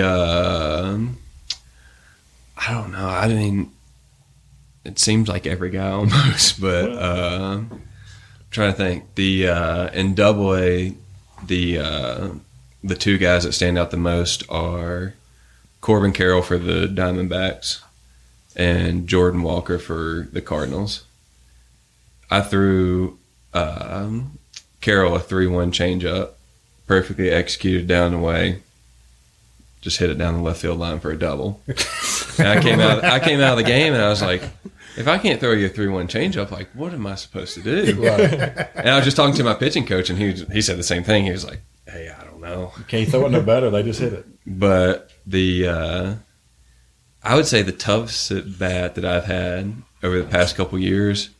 You remember Vinny Pasquantino? Yeah. Faced him in high school, faced him in college, and I faced him in pro ball. And it seems like everything that I throw him, he just fouls it off or puts it in play. Because he ended up going to ODU, right? He went to ODU. Yeah. Did you ever face him while he was out there? I don't think so. Where did he play high school ball? He went to River. James River Midlothian. Okay. He was the guy who stud. hit the. He was the guy who hit the stud grand when we went slam. down there. Yeah. Yeah. Off you. No, it was after I came out of the game. It might have been like off Jacob or something like that. Yeah, that ball's a rocket. I remember Yeah. that. First time we were playing one of the schools from Richmond. It was our sophomore or junior year. It might have been your sophomore year because I think you got pulled up to pitch some and you took the trip up there with me. Yeah, that's right. We went and played a team out of Richmond, James River Midlothian. Which is a perennial powerhouse. In Yeah, they had baseball. like probably 4 or 5 Division I commits. Wow. Yeah. Yeah, because Loaded with talent. they had a lefty that went to Wake Forest and he threw like mid-90s. Griffin Robertson, Yeah, he was closer. nasty. Yeah. Nasty. Yeah. But we went up there, hung with them for the first 5 innings, and then I got into a bases loaded jam, ended up coming out of the game, and then the next guy who came in gave up a home run to the Pasquantino kid, and he came up to me and he was apologizing. I was like, dude, it's not your fault. Like, I got you into that situation, and he hit a good pitch. But, yeah, I'd say that's probably the toughest at-bats I've had. Yeah, it's wild. I mean, you know, we go back and talk about it, and because back in the day for us, I don't know about your generation, Carter. You're a few years in front of me, but when we were coming up, South Boston had a magnificent program. Like, all the kids down there played together their entire life.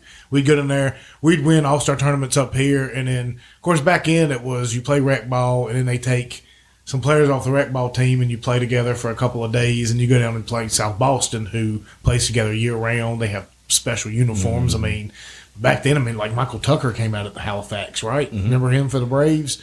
Phenomenal player. I mean, Danville always used to have great players. Cave Spring for some reason, always used to have really good players. It's what, you know, some schools just for some reason, some places just for some reason have it. Frank County was one of those places too. Like, we had it here, and I guess we still do. You know, with the guys, because nowadays you probably when did you start playing organized ball? Because for us, we didn't have travel growing up. Like, we didn't have middle school ball growing up. You didn't play until sophomore year, like organized baseball, other than Legion. We talked about on the A issue when we were here. You know, back in that day, rec ball was where it was at because it wasn't a travel ball. At that time. None. And the rec ball then was truly real baseball, which is not so much now. I mean, they play the game, but they don't teach the game properly the way it should be taught. That's all right. We know you got something in that Gatorade that ain't quite Gatorade right there. But, you know, it was a true, 7-inning, 9-inning game, keeping score, pitchers, everything. Now with so much coach pitch, there's everybody bats in an inning. They don't keep score. That happens these days? Oh, yeah. Hold on. Everybody bats in an inning and they don't keep in the score. lower leagues, yeah. I mean, it's ridiculous. How do you do that? It's like And not keep score? It's everybody gets a participation trophy. Oh, no. There's no winners, no losers. This is where my foul language comes in. Well, What a it gets crock of online, and shit that is. That's where I was going with these two. They've probably been playing baseball with each other since they were 7 or 8. Because we played rec ball together first, and you'd be able to, because I wouldn't remember from them. Were there any travel ball teams before we started the All Stars team? Well, that's what I was going to say. I mean, there was probably some right about that time, but Nicholas's dad, Keith, and myself and another guy from Callaway coached them when they were in one of their first years of organized baseball, and we coached them for a couple of years, and then we just, as parents, we realized that this was not where we wanted our kids to be. It wasn't teaching them. Yeah, we were teaching them the basics because we'd played it, we knew it, but it wasn't teaching them the true ins and outs of the game and how to play it and be competitive and compete. And if you're going to get to where Nicholas is today, you got to be able to compete every day. You got to understand the game. It's not about participation at this point. not. It's about winning. And I know there's politics at every level, even in what he's doing. I mean, the politics at that level is more monetary than it is. Yeah, it's like, hey, we paid $130 million for this guy. Right. He might be in a slump right now, but it's really hard to justify bringing this guy up who's making $1 million to start over him, although he's playing better. We, as some of the parents then, decided they were going to start a travel ball team called the Frank County All Stars, and that's kind of where it grew. And I don't know that they were the first travel ball team here in the county, but they played together in that for a little bit, and then they ended up separating and playing on different teams. I took Jared to play on a Roanoke team. Nicholas ended up coming to play with us for a little bit in that, and then they ended up in school ball together and played all through middle school and high school. Yeah, because for rec ball for us growing up, the only thing that really hampered us, like I said, is you would play rec ball, and Snow Creek would always have such a good team. And Boone's Mill would always have a good team every other year because sometimes Boone's Mill gets split up. And Rocky Mount would always have a good team, but it wouldn't be great because Rocky Mount would be split up. Mm-hmm. And a lot of times I got put on the bad Rocky Mount team, and I would always end up playing first base, batting cleanup, all-star level talent every single year, but they would only take all-stars from the top 3 teams. Mm-hmm. So, like, the top team who finished first would get, like, 9 players on the all-star team. The team who finished second would get 6. The team who finished third would get, like, 1 or 2. We were 4th or 5th. So when I finally did make all-stars, we did pretty good. But, I mean, you know, we would do good here, and we'd go down to South Boston, and we would get mollywopped just because those players had played together for so long. So there's a lot to be said about the cohesion, about playing together, you know, and getting – and I imagine that's probably going to be difficult even in the minor leagues because you got guys coming and going all the time, or, you know, for trades and stuff. So you'll go up there and you'll see a team like Salem, they might lose 11-1. It's not because they're bad. It's because maybe they just had 2 guys get called up and 1 guy get dropped down, and the other team, you know, has been together for 2 straight weeks now at this point. It sounds like that system really is conflicting with continuity. You know, I mean, because when you have continuity as a team, being a team sport, everything seems to work better when you're working together. And when you're disjointed, and like you say, you've got players coming in and out, that continuity is going to be fractured. But Abe made a really good point too. You know, I think back on it, I'm like, man, it kind of sucked that on one hand, it was county split up. So you had some bragging rights, like the Callaway people could brag against the Glade Hill people, could brag against the Snow Creek people. So it was really fun. On the downside is you didn't get to play. You didn't have your best ball players playing together. You know, for years and years and years. That way, when you got up to a competitive level in high school or travel ball, you didn't have that cohesion. But once again, as Abe said, it also brings it back to where, well, maybe that saved a lot of players from not getting overplayed or getting burnt out or playing so much that they just got sick and tired of it.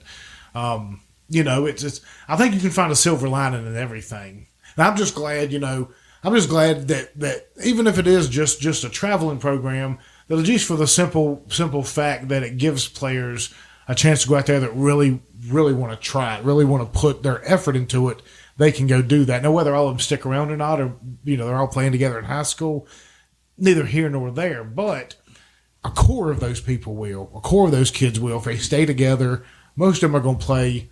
And playing together like that, when you have scouts come and show up, you're going to look a little bit better because you've been playing with that guy for 10 years. You might look a little bit better than you're playing. You might catch somebody's eye a little bit more. And hey, if you go up there and you fool somebody into signing you for $1 million for a couple years, and you go out there and you just suck it up, you got $1 million. Who cares? Go sell insurance or something and tell everybody how. You know what I mean? I mean, but that's how close it is. Oh yeah. You know, you could be super, super good and just one level up, and you might never be able to make it again. But you could be super, super average at this level, and you go up to this level higher, and somehow you manage to just blow up. Baseball's a tricky game like that because a lot of it is momentum, a lot of it is cohesion, a lot of it is understanding what your guys are doing. A lot of it is repetitive. It's a very mental game. I mean, I'm sure as Nicholas will tell you, as far as his approach from pitching, I mean, he's a relief pitcher, so he may only throw an inning every, 4 or 5 days maybe sometimes? Depending on the number of pitches, yeah. Yeah, and sometimes he may only throw a couple pitches a game. Just depends on how the game works out and the need for them. It's so mentally driven. Wow. Yeah, there is a lot of cohesion, but it's not as much as like in another sport, like say basketball, when you have 5 guys on the court that all need to be doing something in unison.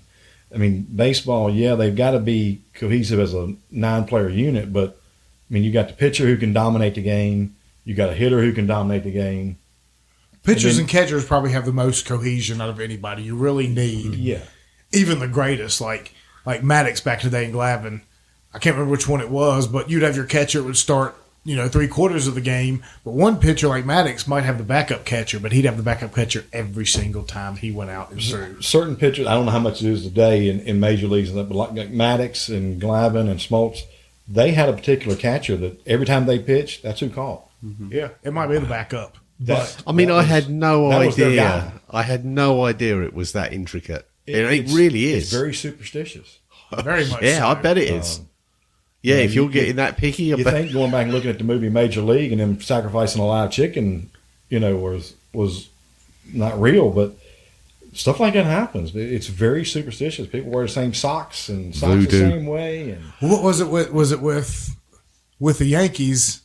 When they built their new stadium 10, 12 years ago, whenever they did, somebody that helped build the stadium was a huge Red Sox fan. Oh, what did they do? And I'm Someone pretty- buried something, didn't They they? buried a Red Sox jersey in the concourse somewhere, and then went back and bragged about it after it was down in there. You know what I mean? The concrete had done sealed. They bragged about it. Yankees went back and they dug it they back went up. and got it out. They dug it back up and they took it out of there. They said, but because you got the curse of the Bambino, you got the curse of the goat. Anybody know about the curse of the goat? I don't know if I know about that one. This is Isn't the that Cubs, right? Chicago? White Sox. Oh, the I White think. Sox. No, I think- the White Sox curse was the Black Sox. Black Sox. It Shoeless was Joe the Cubs, Jackson. I think. Yeah, I think the yeah, Cubs, the a Cubs. guy brought a goat, and he paid for the ticket, and they told him you couldn't have the goat. So he left. He said, well, we put a curse on you. And I don't think the Cubs won a World Series for 110 years or something like that after that. They called it the curse of the Baseball's goat. very superstitious sport. Yeah, can you get a team, like two teams in Chicago, Chicago, big money market, not winning a series combined for almost 100 years. Either team, two teams in your city, and you can't win it.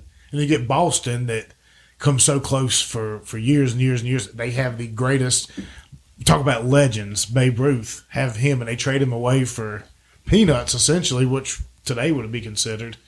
And they didn't win a series after that. It's just, and the craziest things happen. And you know, like what's his name for the Cubs in 03? Steve Bartman. The man got run out of town. All he did was catch a foul ball. That's all he did. Like anything else, any normal fan would do. And he got death threats because he catches that foul ball, and the third baseman doesn't catch it or whatever. No big deal. Well, then the next pitch, guy hits a double. Then the next pitch after that's a single. And then somebody hits another double. So the next thing you know, the Cubs go from winning. This foul ball could have been an out. It wasn't. And they end up the Marlins of all garbage franchises. But, turn around and come back and end up beating the Cubs. And in the next game, they lose it. Like Buckner, that didn't end the series. They came back and lost the next day, but they had it. They had it right there. And baseball fans, they run them out of town. That's ruthless. Just completely. I mean, Bartman, I think it took 10 or 12 years before he could show his face in public anyway. Hey, now what's the big thing here? I've got to ask this. What is the big thing with this tobacco chewing? We're going to leave that one to you. Is it still There's like a it lot of today? tobacco chewing, Is it and still I'm like it? Because it just used to be back in the day, but I don't know if it is anymore. It's pretty popular. It seems to be. I mean, this is one thing as an Englishman on the outside looking in. It's just like, man, they seem to do a lot of spitting, which is rather uncouth. Yeah. Yeah, there's a lot of people that use it. They're trying to crack down on it now, so they have people come around and if they find it in your locker, then you and the manager have to pay a fine, but the manager makes the player pay his fine too. And so nobody wants to do that. So since they implemented that, it's been a lot less. But before that, it was everybody. Yeah, and it's not dip.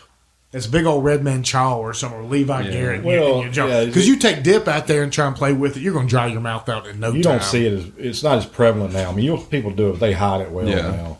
Right. You see people go out in the field and then have the circle in their back pocket, but you don't see that. The more people in the batter's box spitting. Or back in the day, you go out there and you look up and you're a batter and you see 6'6", tall, lanky, big old dip right along his lip, and Randy Johnson get ready to throw 102 miles an hour at you.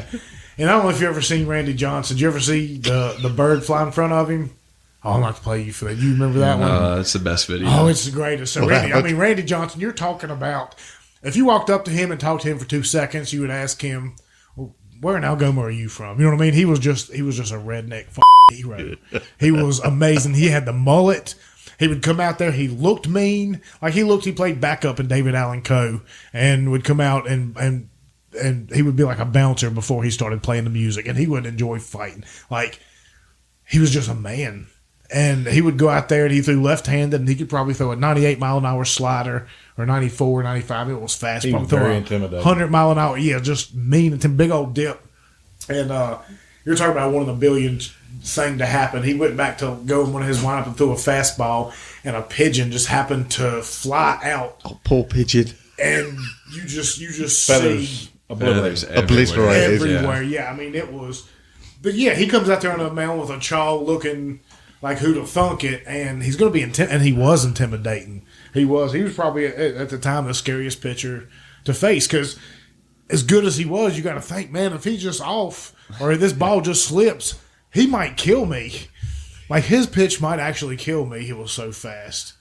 You know, thinking about it in this area too, do you know which pitcher pitched his first professional game in Marion, Virginia? I saw this the other day on Facebook on some baseball. I know it. I don't know if anybody else does.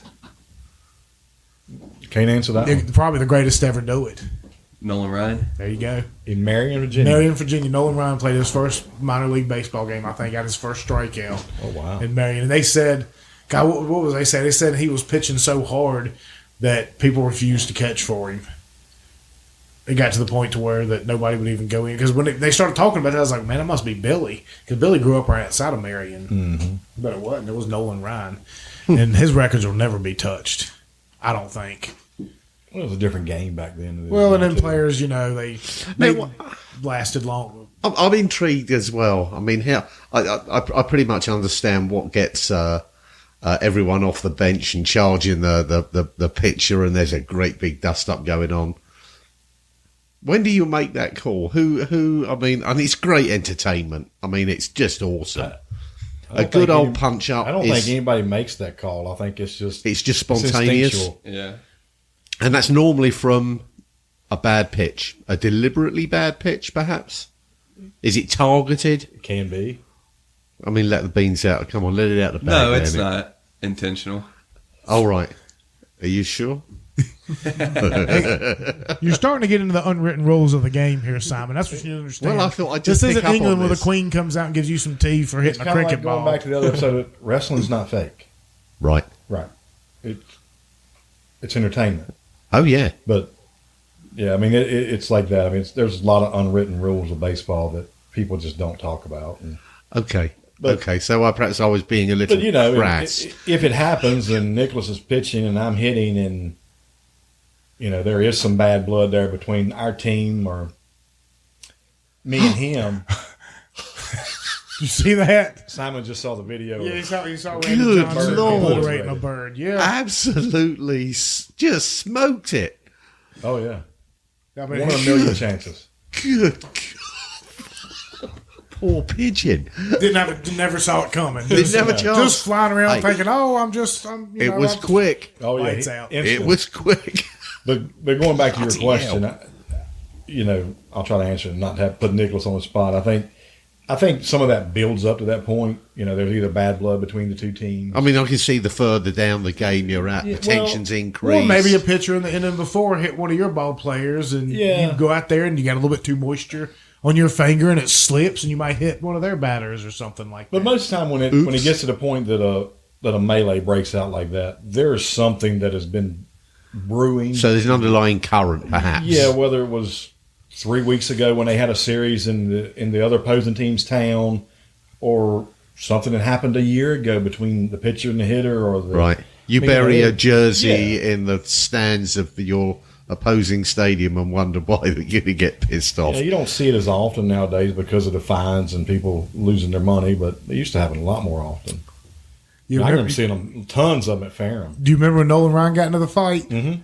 Who was that again? It was Robin Ventura. That's wasn't right, Robin Ventura. He I mean, beat the brakes off that dude's head. and I mean, you're talking Nolan just Ryan had at him in this a headlock. time. Yeah, Nolan Ryan's wham. probably 41 at this time and still out there throwing. I mean, heat. wailing on him. 41. Way to go. And Robin Ventura's this young, like hotshot ball player, probably a couple years in the league, and for some reason, I guess he decided he was going to run out there and charge a mound after something Nolan Ryan did, and he ran out there and Ryan just got him in a headlock immediately. Just started wailing away. And he You know learned who a a lot lesson. of times catches the most flack in a situation like that?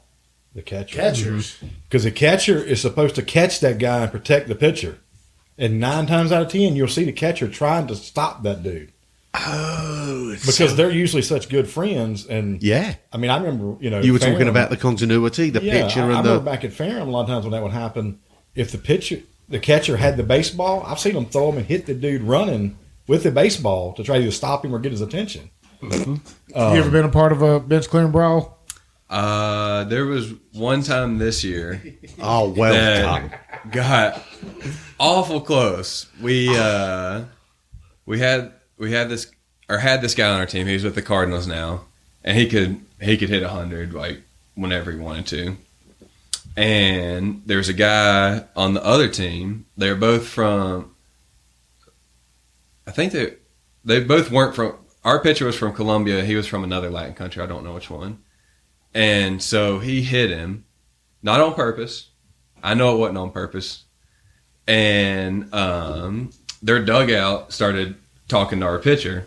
And we were like, oh, okay, whatever. Game on. Then he ended up getting around to third. And he got to third with one out. And then our pitcher struck out the next two guys to end it. And so our pitcher starts yelling at their dugout. And the guy that he hit comes sprinting at him. And I'm in the bullpen. So, like, when you're in the bullpen, like, by the time anything has happened, you're not making it. If anything, you're going to be a pile jumper. Yeah, those are the guys you see who come running in and nothing's happening. But, yeah, I was like, oh, my gosh. But it was pretty intense. I've never been a part of one where people started throwing punches. They were just yelling at each other and having to be held back. That's kind of like throwing their handbags around. Give it time. If you're going to be playing that in L.A., it'll happen, I'm sure. I'm sure. And I mean, what a stadium to be playing in, too, if that ends up being the first place you go to. I mean, Dodger Stadium, it's one of the few left that, for better or worse, has some tradition to it. Mm-hmm. I guess you got Fenway still left and Wrigley and Dodger Stadium. The rest of them are all updated, right? Either that or just newly built in recent years. I mean, Atlanta has had 2 since the Olympics. Yeah. Mm-hmm. Or 3. So they had Atlanta Fulton, then they played at the Olympic Stadium, and then 20 years later, so within a 25-year span, they played in 3 stadiums. Within 120, the Red Sox have played in 1. Mm-hmm. But it's a selling point. Mm-hmm. It's a selling point. Well, you look at the Red Sox, they don't have anywhere to go. I mean, they're locked in that city of Boston unless they go outside the city a little bit and build something. I mean, but that's tradition, and unless something just totally happens to that stadium and it starts dilapidating and falling down. And they'll do everything they can to keep it from not, because it's a selling point at this point in time. Mm-hmm. They'll sell out a game even if they're crappy, because they'll get out-of-towners to come in and say, well, hell, I can go in there and watch a game for cheap because the tickets are down, but I still get to go to Fenway. Like, going to Fenway, going to Wrigley is part of the attraction for a lot of fans anymore. Well, players to say they've played at that. Yeah. Yeah. Because you've been on the same field as some of the greats. The greats. But yeah, it's but nowadays every stadium, even the ones I've been to, like Atlanta, it's got a whole like city right outside the stadium full of it's like its own town with restaurants and shopping centers and eateries and everything. So you can go hang outside the stadium all day long and not see everything before you actually make it to the game. They make it a whole crazy wild experience. And you got Wrigleyville down there, and that's one of the places we want to go. That's when my son gets a bit older. Like, that's what I want to do. I want to go visit all these parks and go to all these places. Some are better than the others. Like, DC's not around anything really. I mean, you look out your window and you got the Department of Transportation and all those assholes. But that's DC. They had to find a place somewhere, and you can't go far without throwing a rock and hitting a politician. Yeah, exactly, or something like that. I had to throw that. Yeah, you're damn straight. I'm trying to keep my language in order here. As soon as you mentioned DC, man, I get getting a just don't get your pennies in a Tourette's. He's going to get me going. We'll be all I've got another question as well. Funnily enough, ball tampering. Is that something that happens in baseball? Well, he's not going to sit here and admit it to you, Simon. No, hypothetically speaking. I mean, hypothetically speaking, is there such a thing as ball tampering? Well, yeah, back in the day, they would rub sandpaper on it. They would put... they'd put some of your Vaseline gel or or stuff in their something. hat, their ears. They grab the gel, and then what does that do for the ball, actually? Like, if you have the gel, what does it just give you an extra mile or two an hour more, or give a little bit more drop? Or? It just depends on, like, what you're using. Like, mainly it's just, like, to get a better grip on the ball. And it depends on your style of pitching. Yeah, like this year, to try. Well, they banned it, so if you get caught with it, you get ejected. But to try and like make the ball easier to grip and like better for pitchers, this year when I was in AA, we had 3 different baseballs, and they put like different stuff on the ball from the company before we got them to try and see like get our input on what we thought if it made the grip better or worse or whatever. So that's all more to do with grip than performance of the ball. Okay. But like if you think about like if you throw a slider, like the way your hand is on the ball and the way you have to release it, if you have because if you tighten your grip, it puts so much strain on your forearm and your elbow. But if you have something that can give you a better grip without having to squeeze tighter, your fingers can stay on the ball for longer. And so like the way you release a slider is you pull down on the side and the front of it to create that bullet spin. So if you have something that can keep them on there for longer without you having to apply more pressure, then it'll essentially make the pitch better. Okay. Make the ball move more. Yeah. I mean, that was the trick with the cricket ball. Mm-hmm. And the ball tampering is a big thing, you know. I mean, they wipe snot if they could in the majors. Oh, they do it. They do anything. And you go to Major League, the movie, that's what he's talking about. He said, man, we use anything we can. Oh, Hey, yeah. He's in his mid-30s. He's going to do what he can do to stay in the show. You know, the younger guys, not so much. They don't have to do it as much. But, you know, you get older, you got to do everything you possibly can to keep getting that paycheck. Because back then, you know, even when that movie came out in the late 80s, it still wasn't like you could be in the majors in the late 80s and you could live comfortably. Well, nowadays you can be in a AA or single A or AAA and live comfortably. But if you're in the majors and you get one of those contracts, even if you're bottom of the barrel, you're still shitting in high cotton. You know what I mean? Like, but back in the day, I mean, what's the major league minimum right now? Do you know? I believe it's $720,000. But you got to be there a certain amount of days before you hit that. Yeah. Well, that's for the whole season. Right. So, like, if you get called up and put on the 40-man for, let's say you're there for a week, each game check is around, like, $4,500 when you're making the league minimum. So after that, after you get caught up and you go back down, if you're still on the 40-man, they option you get a percentage of that, even though you're in, like, the AAA or wherever you are. so they call you up for a week. Say somebody's got an injury and they're going to put them on a DL for 2 weeks, and they say, we're going to call you up for a couple of weeks. And that's what happens a lot, too. Guys will come up and they'll play for a couple of weeks and go back down.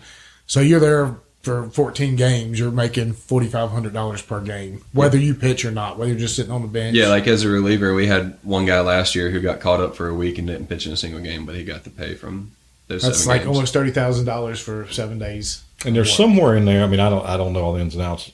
I'm not an age or anything, but I'm pretty sure there's somewhere in there that if you get to a certain number of days that you're on the 40-man roster, you automatically get that pay. It automatically goes. I don't know the exact number, but once you're on there a certain amount of days, and you get the entire year's worth. And, you know, that's a significant increase for some of them from where they're at. Yeah, that's a pretty lucrative deal that can only get better, right? Yeah. And a minute MLB, and when we talk about kids and stuff, when you're encouraging your kids on what to play and stuff, and let's be realistic, that the opportunity and the likelihood of your kid making it to the majors in anything is slim to none. To be able to even get close. But I mean, hey, look, if you're good enough and you're that good an athlete you think you are, like baseball day one, I think you get like medical coverage for life or something like that. Like one game pitched or one game played. You know, whereas football, and you're taking a beating. They're not.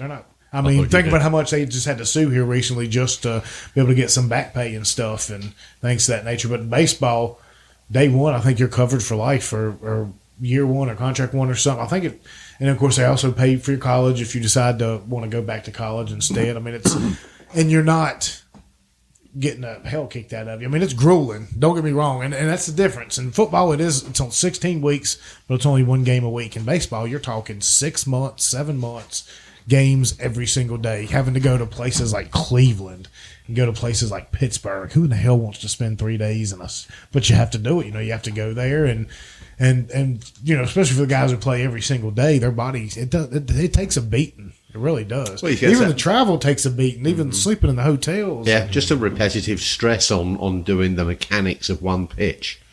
You know, yeah, That's I why can relief see pitchers are that. so important these days. Yeah.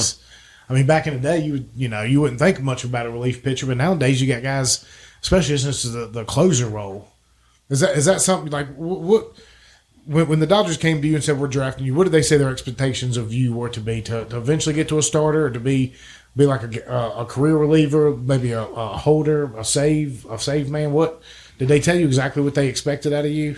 No, as far as like starter reliever, like I'll be a reliever, but as far as like rolling the bullpen, that could vary year to year. And like in the minor leagues, I've done different stuff. I've opened games, I've closed games, I've come in for holds, come in the fifth inning. Yeah, I'll ask that real quick, because that seems to be something. I'm glad you said something like that about starting a game as a reliever. That seems to be something that baseball started doing a lot more, and especially towards the playoffs here lately. They'll start a reliever and pitch the first 1 or 2 innings. I mean, where did that come from? Is it just different ways of trying to manage your team that managers started getting creative with it, or what's the strategy behind that for anybody that's just a casual fan? I'm kind of interested. I think the Rays were the first major league team to do it, but a lot of it when you watch is like with other teams is they bring in a reliever who's been there for a while and knows is really good for like a starter who's getting ready to come up for their first start, their debut. So that way, like, because if you're facing the Yankees and you got to face their 1, 2, 3, your first ever inning as a starter, like that might be Intimidating. a little intimidating. Yeah. But if you can come in and start with 5, 6, 7 and kind of get a couple hitters under your belt, and then it's like, okay, I can do this now. But other than that, I don't know why they started it, but I enjoy pitching the first inning. Yes. So I know when I'm going to pitch, and I can just sit in the clubhouse the rest of the game. But Yeah, it's wild. I mean, what do you think about are they implementing the pitch clock this year, or have they? As a pitcher, I'm You played with it the last 2 years or last year. I know yeah, you. they used the pitch clock all of last year, and I'm pretty sure they're implementing it this year in the major leagues. Yeah. What do you think about that? Because I know baseball's a traditionalist sport.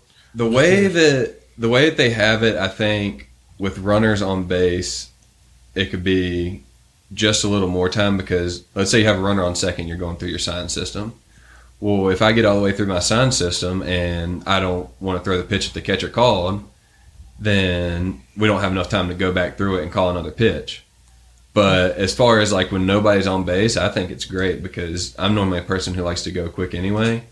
And I don't know, I like going quick, and I know some people like having their routine in between every pitch that's a little longer, but I think anything that can get you throwing the ball. Because like for me, when I'm out there pitching, I try to get off the mound as quick as possible.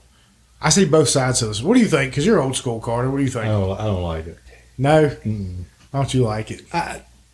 Again, I mean, some of the rules that they're changing, the shift and things they're trying to take away, the clock. I mean, to me, it's just taken away from old school baseball. Baseball has always been more of a chess match, the managers or the coaches or whatever, trying to out-fox or out-maneuver the other team and doing stuff. I understand they're doing it. It's the fan experience, trying to speed it up, get the game shorter. I don't know that it's anything involved as far as players, as far as their health or anything. I think more it's trying to shorten games, be monetarily efficient.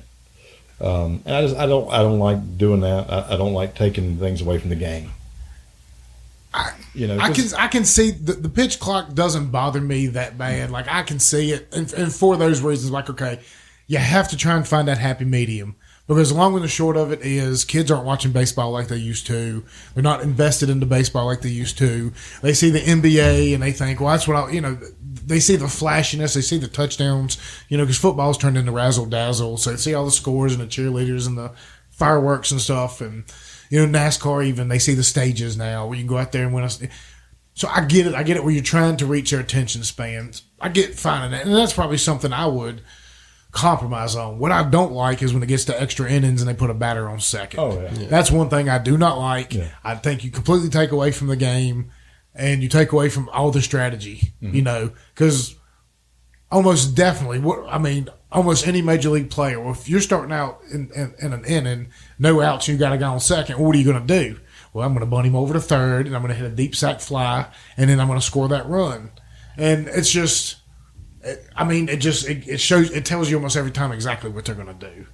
But if you don't have that guy starting on second base, and then you have the pitcher has more ability to make it a pitcher and batter duel. And that's what the extra innings is all about. It's about, hey, one mistake could cost you this game, or we could go on for another 15 hours. Well, it's not as much. I mean, it is the pitcher hitter battles, but it's the managerial battles too, because, if Nicholas is pitching, Jared's hitting in the 10th inning, well, maybe either one way or the other, neither one of them are doing well against the other one. They both, Nicholas gives up a lot of hits to Jared gets a lot of hits or doesn't hit well.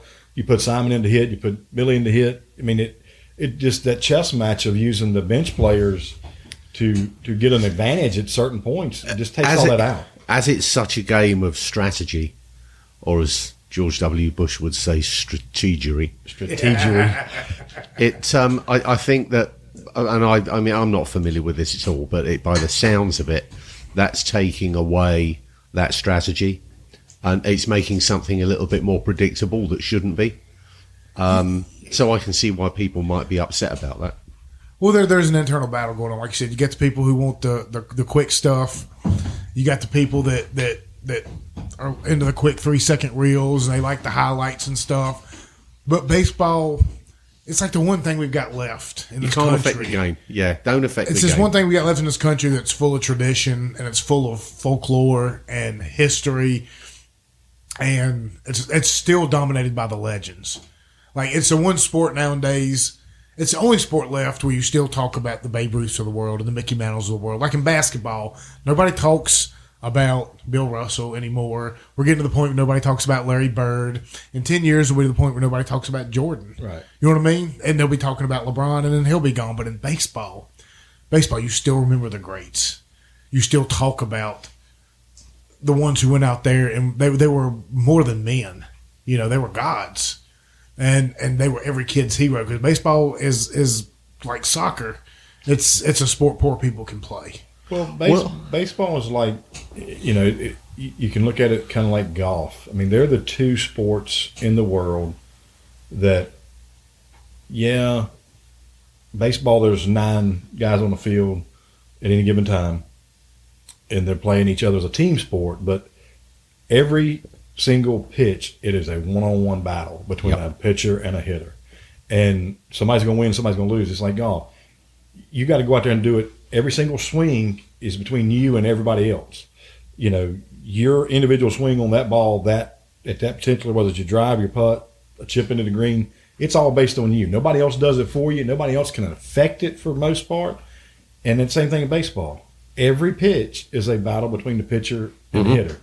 And if he puts it in play, there's 8 other guys that can affect the game in whatever way it is, but it's still an individual sport at that moment.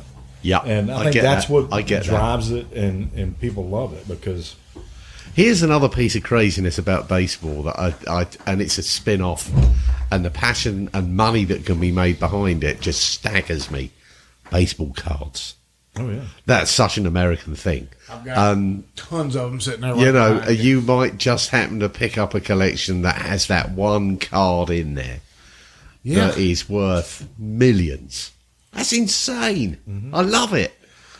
It's our national pastime. Like I said, there's just so many. One of my trips. I want to go to Cooperstown one day. I want to go up there, and there's so much.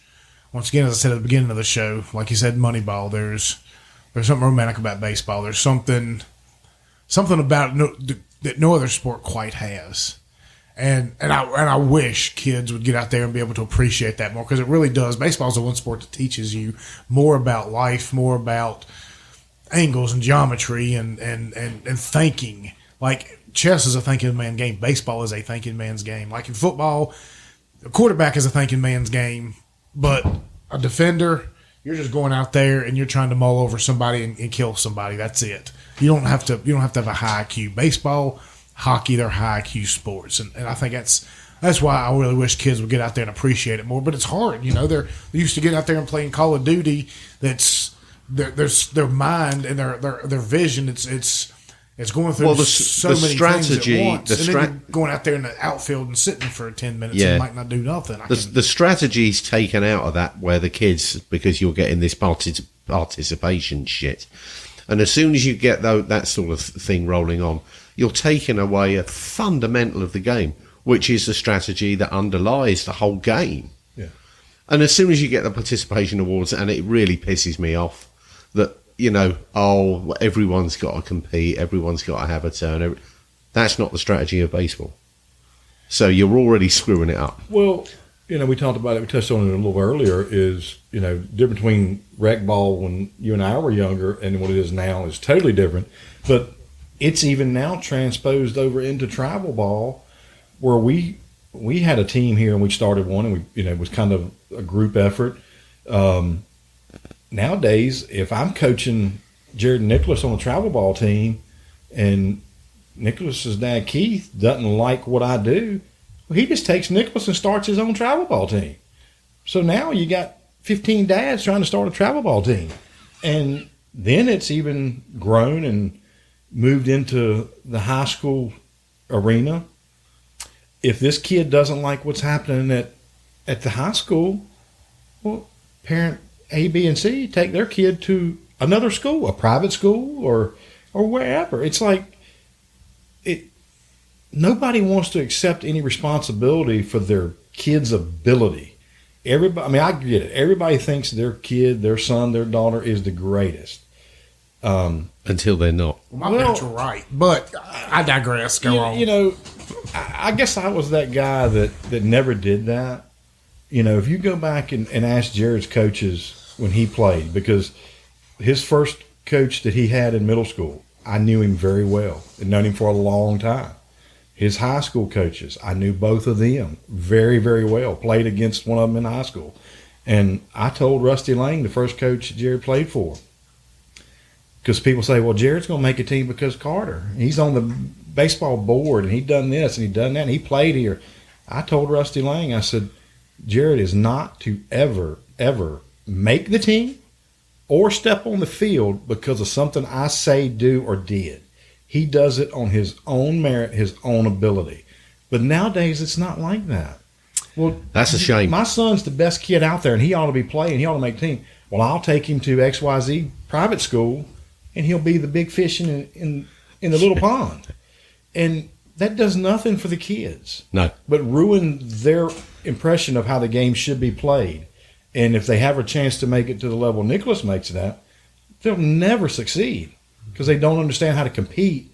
It's all been given to them. Well, and baseball should be the one sport out there that you learn to lose at, because even the best baseball team in the majors is going to lose 40 or 50 games every single year. Well, it's not. That's not. I mean, you can go out there and you can somehow manage to go undefeated in football in most leagues. Yeah. Even NFL, you can manage to find a way. In basketball, you can go out there and win 70 games if you've got enough talent on the team like a Jordan or something. But baseball, even the best teams are going to lose 40 or 45. It teaches you how to lose.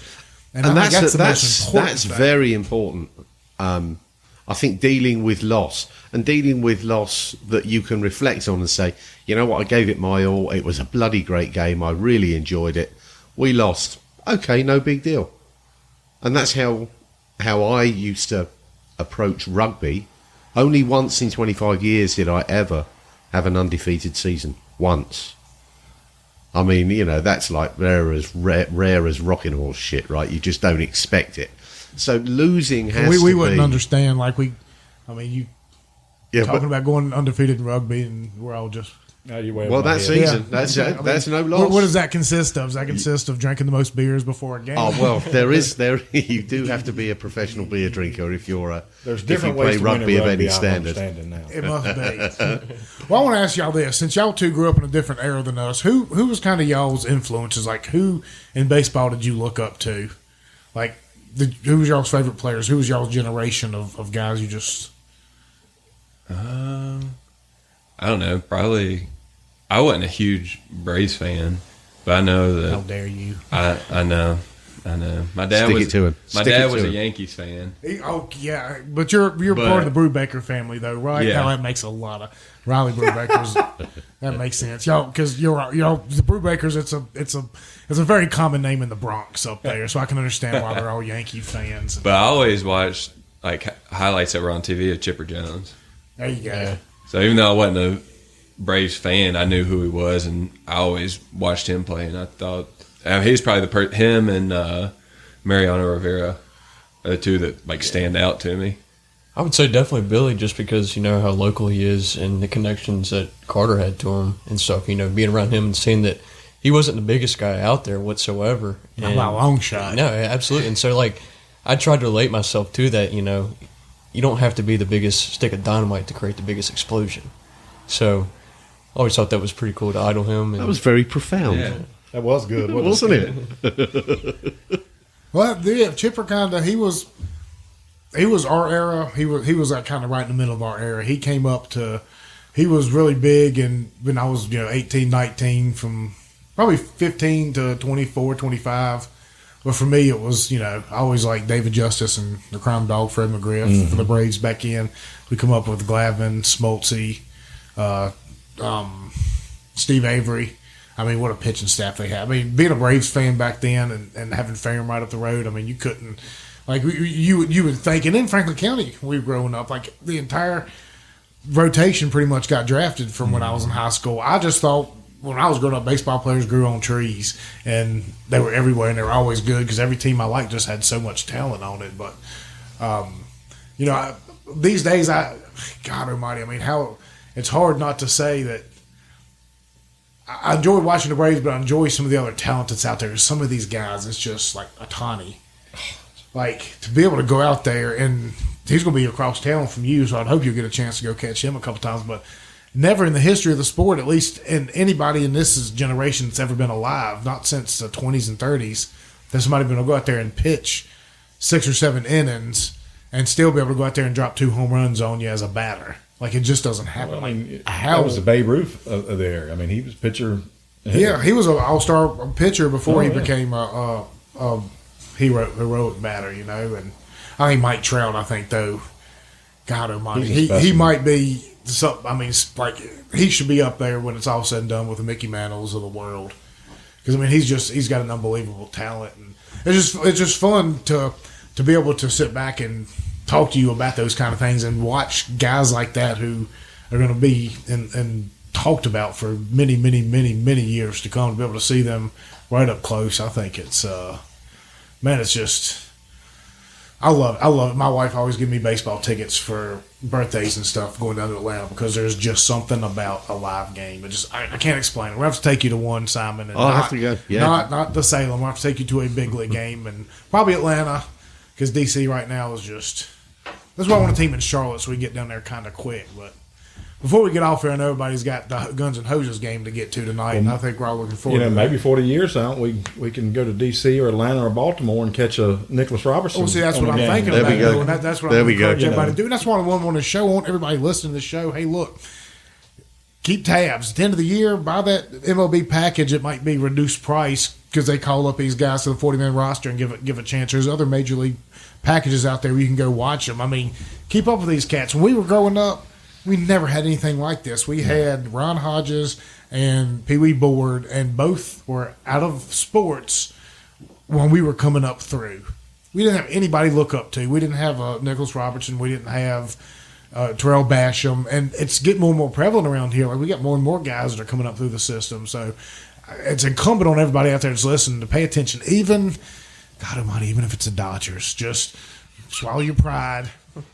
Suck it up, buttercup. For all my Braves fans out there, you just swallow your pride and say, all right, well, if they're not playing the Braves and he's not pitching, we're going to tune in. We're going to get root for him, and we'll try and catch a game. And for my same thing for the 3 people I know that root for the Nationals and the Orioles combined. I mean, for y'all 3 out there, and for you assholes who for some reason root for the Yankees and you live in Virginia, Adam Grindstaffs of the world. Look, tune in and watch the Dodgers play.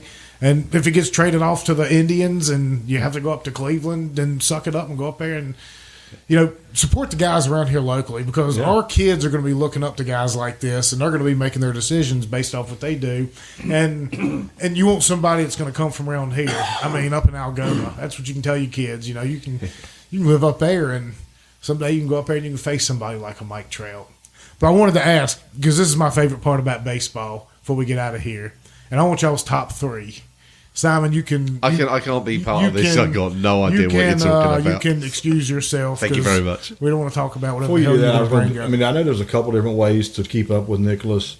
You can keep up with it through the Major League Baseball. There's also a minor league baseball app that you can get, and you can set it up, and it'll actually. You can find out when he's pitching, and it'll show you. And you can go back and rewatch the games because they're out on the West Coast a lot. It's a great way if you download that and pay for that package. What app is that? Do you know? It's called MILB. I think it's called the MILB At Bat app. Yeah, and it's a great way to keep up with him, and you can kind of pick your players you want to watch and keep up with. So if he pitched the night before, you'll get a notification that says, "Hey, Nicholas Robertson pitched XYZ innings," and you can go back and rewatch it.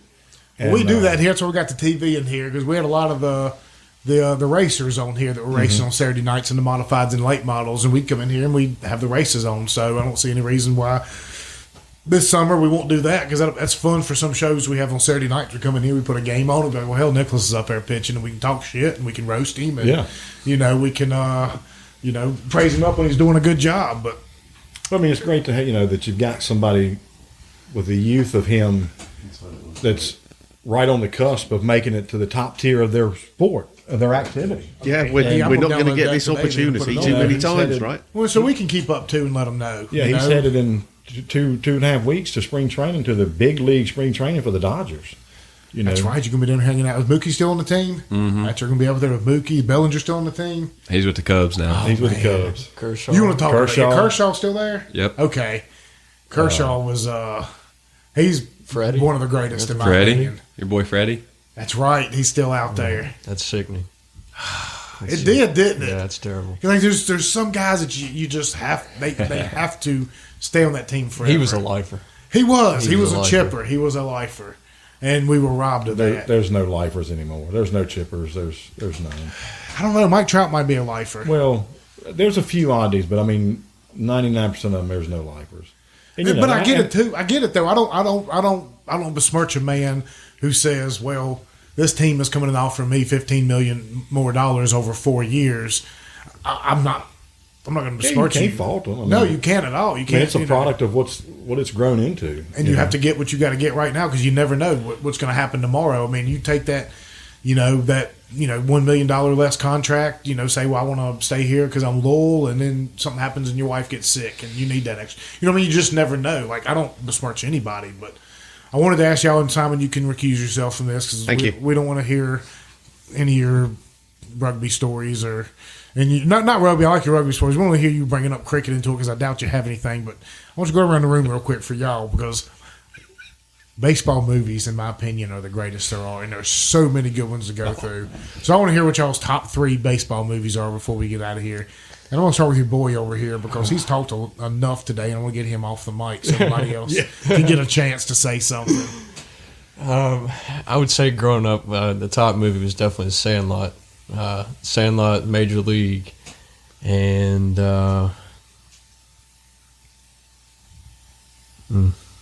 a tough one for the last one. You got Rookie of the Year. You got Bull Durham out there. You got Moneyball. You got For Love of the Game. Bull Durham, that's a pretty good one. So is Love of the Game. Bull Durham's got some local ties too. Yeah, that was a Carolina league that they were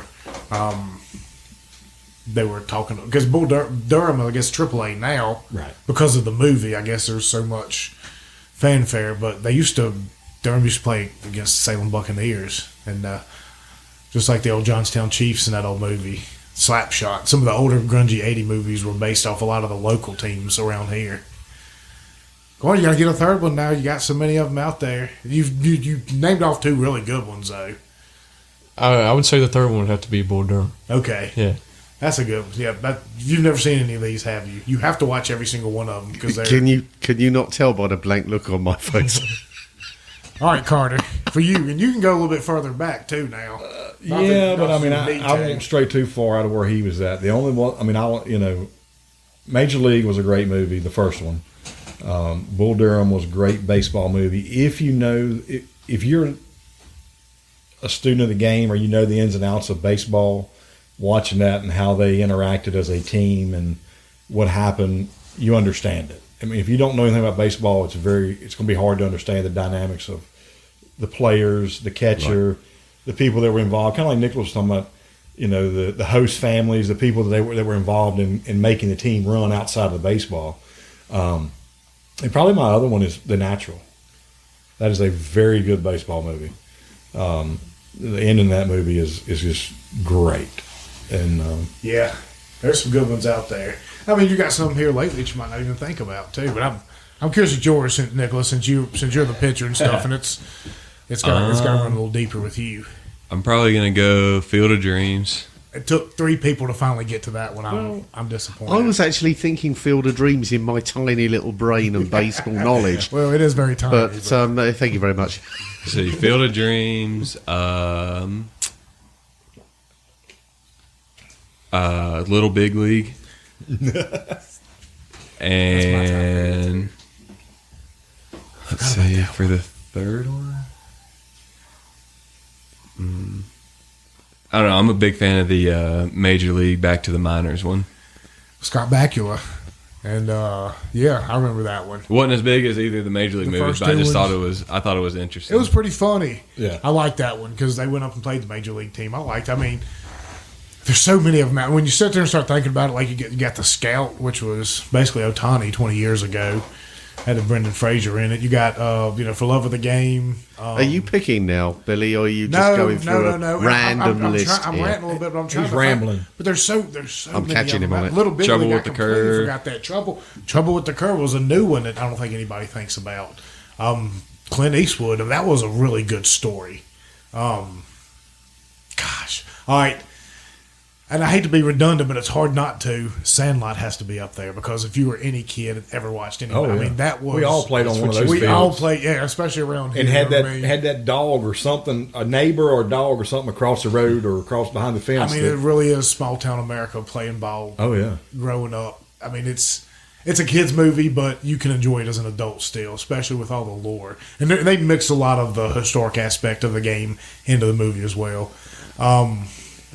I gotta go Field of Dreams as well because even though it's fictional, once again, I'm all about the legends and the lore and what baseball really means on such a multi-crazy level. But the third one, I want to say Major League because it was such a classic. But I got to go with Moneyball, though.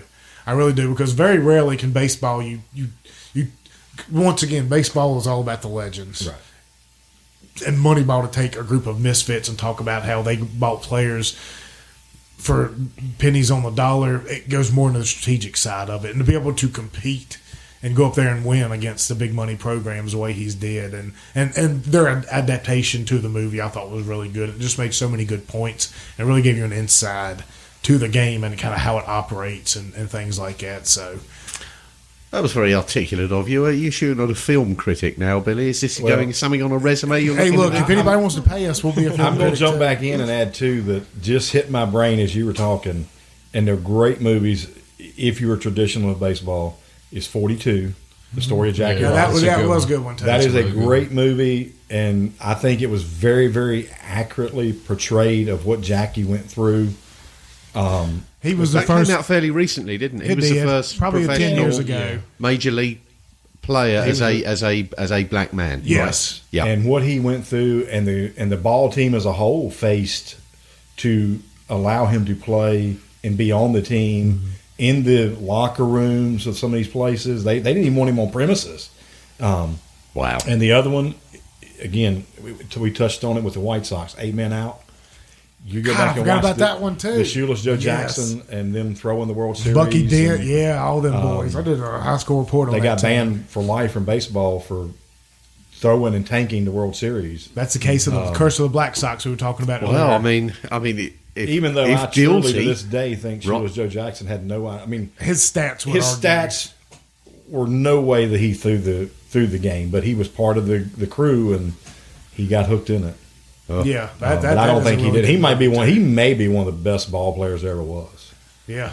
And just got drawn into that scandal. Do you know he got the nickname Shoeless Joe? I guess halfway during the game, he wore his cleats. And, back then people grew up poor and stuff. They played without cleats and shoes. Cleats would get too tight on, wouldn't like him. He'd take them off. He'd play the rest of the game with no shoes on. Major leagues, yeah. Goodness gracious.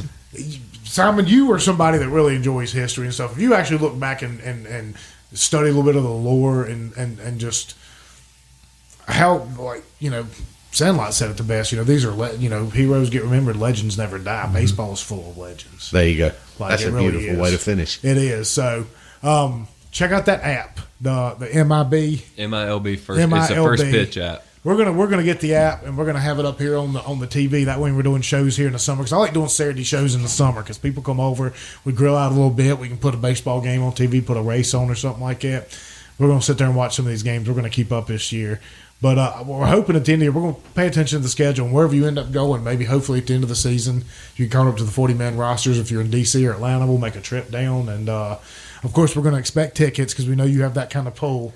And and we're not going to be picky or anything, but we're expecting somewhere between the owner's suites and the sponsor's suites. So, but yeah, man, we're super proud to have somebody from Franklin County that's representing. And that goes for Terrell Basham, it goes for Brian Maxwell out there, bare knuckle fighting. Anybody that's trying to make themselves better and doing something on a level we can't comprehend.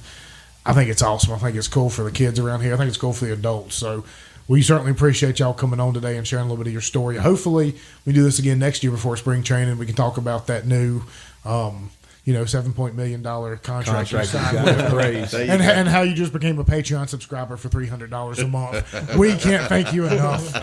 We can't thank you enough. I'm a little partial, but I sure would like to get him traded to the East Coast somewhere. That'd be great. I love the Dodgers are great, but dang, we ain't yet been able to go watch him play live. We'd love to go watch him. I'd love to be leaving in 2 weeks, going to Florida to spring training. That would be nice too. That's something I want to take my kids down to one day. Arizona, that's a haul. It is, and it's Arizona too. Florida. Right now, you can ship the kids off to Disney for a couple of days and get away from the wife and the kids because she's not listening to this. But to go to Florida for a week or 2 weeks and watch him play down there would be awesome. Yeah. So hopefully, regardless what happens, if it's a Dodgers guy, I hope you stay because what a phenomenally traditional franchise they are as well. What a place to get your first start at. No matter what happens, we're going to be rooting for you, and we're going to continue to give your cousin Riley Brubaker shit nonstop. Sorry, Riley. He's part of the Josh Grice crowd. Oh, carry on there, Billy. He's part of the Josh Grice crowd, and that's why he catches. Don't get on Josh today. Well, I almost wanted to start off the program getting on him. Because last night was such a wonderful musical experience where you go up there and people are singing along and having a good time and cheers and drinking. And when you go to a Josh show, you're just waiting for him to stop singing so you can ask your friend what he just said. But no less, it was a great time. Thank you, Josh, and the whole of Grace Band for giving us the music we used to start and end this show for the most part. And for you gentlemen here, man, I love talking baseball. I think I can sit here and talk forever and ever. Maybe next time we can get a little bit more into the ins and outs stuff. I just wanted people to kind of hear your story a little bit and kind of get the inside thing on it because I don't think people can quite appreciate as much what the ball players have to go through and what they're facing down. But Simon, before we get out of here, well, I mean, you're representing Franklin County. Fantastic. Keep it up. I mean, we wish you the best of luck. Thank you. And you're probably going to be starting the season off when the Fairham College podcast kicks off, but we'll send it to you. Hopefully, y'all will be there when we get that going. I need you to hit up Billy. I need you to say, Friday, I think we should do a show with Billy, Eric, us, and Abe. Mm-hmm. And that's not to discredit any of the rest of the players, but those two were the ones that went on and had the big careers, and I think a lot of people want to kind of find out, where they've been and how they've been doing. But honestly, personally, though, I'm looking forward to the show with all the guys. Right. Getting Kevin Anderson on there and getting some of them boys and Chad. France. Yes, I hit him up the other day. Kyle Forey, I was telling him about that. He said, I want to hear how all their stories. Because Billy and Eric, they might give you the PG versions, you know, because, you know, they've got much more of a reputation out there. But the other guys are going to come in and say, no, that's not how I remember it going. Now, we can get into some stories back then. Simon's talking about, you know, kind of the melees and the brawls. Now, that bunch back then in the early 90s, they didn't have no problems. They could be getting into it. So you can get you a few stories out of those guys. All right, everybody. Men and sheep are worried. So thank y'all so much for joining us. Nicholas, thank you. Mr. Layman, Mr. Chitwood. Appreciate the hell out of y'all showing up here. Simon, once again, I guess our next show is going to be from the Living Proof Brewery. What could possibly go wrong? No promises how that's going to go out. But and like any other time, patreon.com/getontap, $3 a month at minimum. You can pay more if you want to. We'd love it. If you pay $50 a month, we'll send you Simon dancing around in cladded outfits.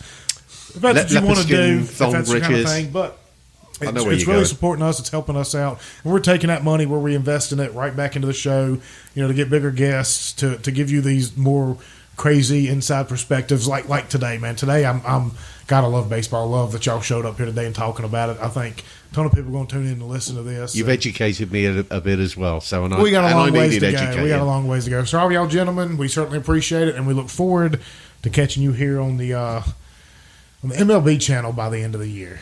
That's where That's what we're looking for. Yeah. Yes, good gentlemen. Have fun at the Guns and Hoses tonight. Thanks, fellas. Thank you. Thank you. Thank you.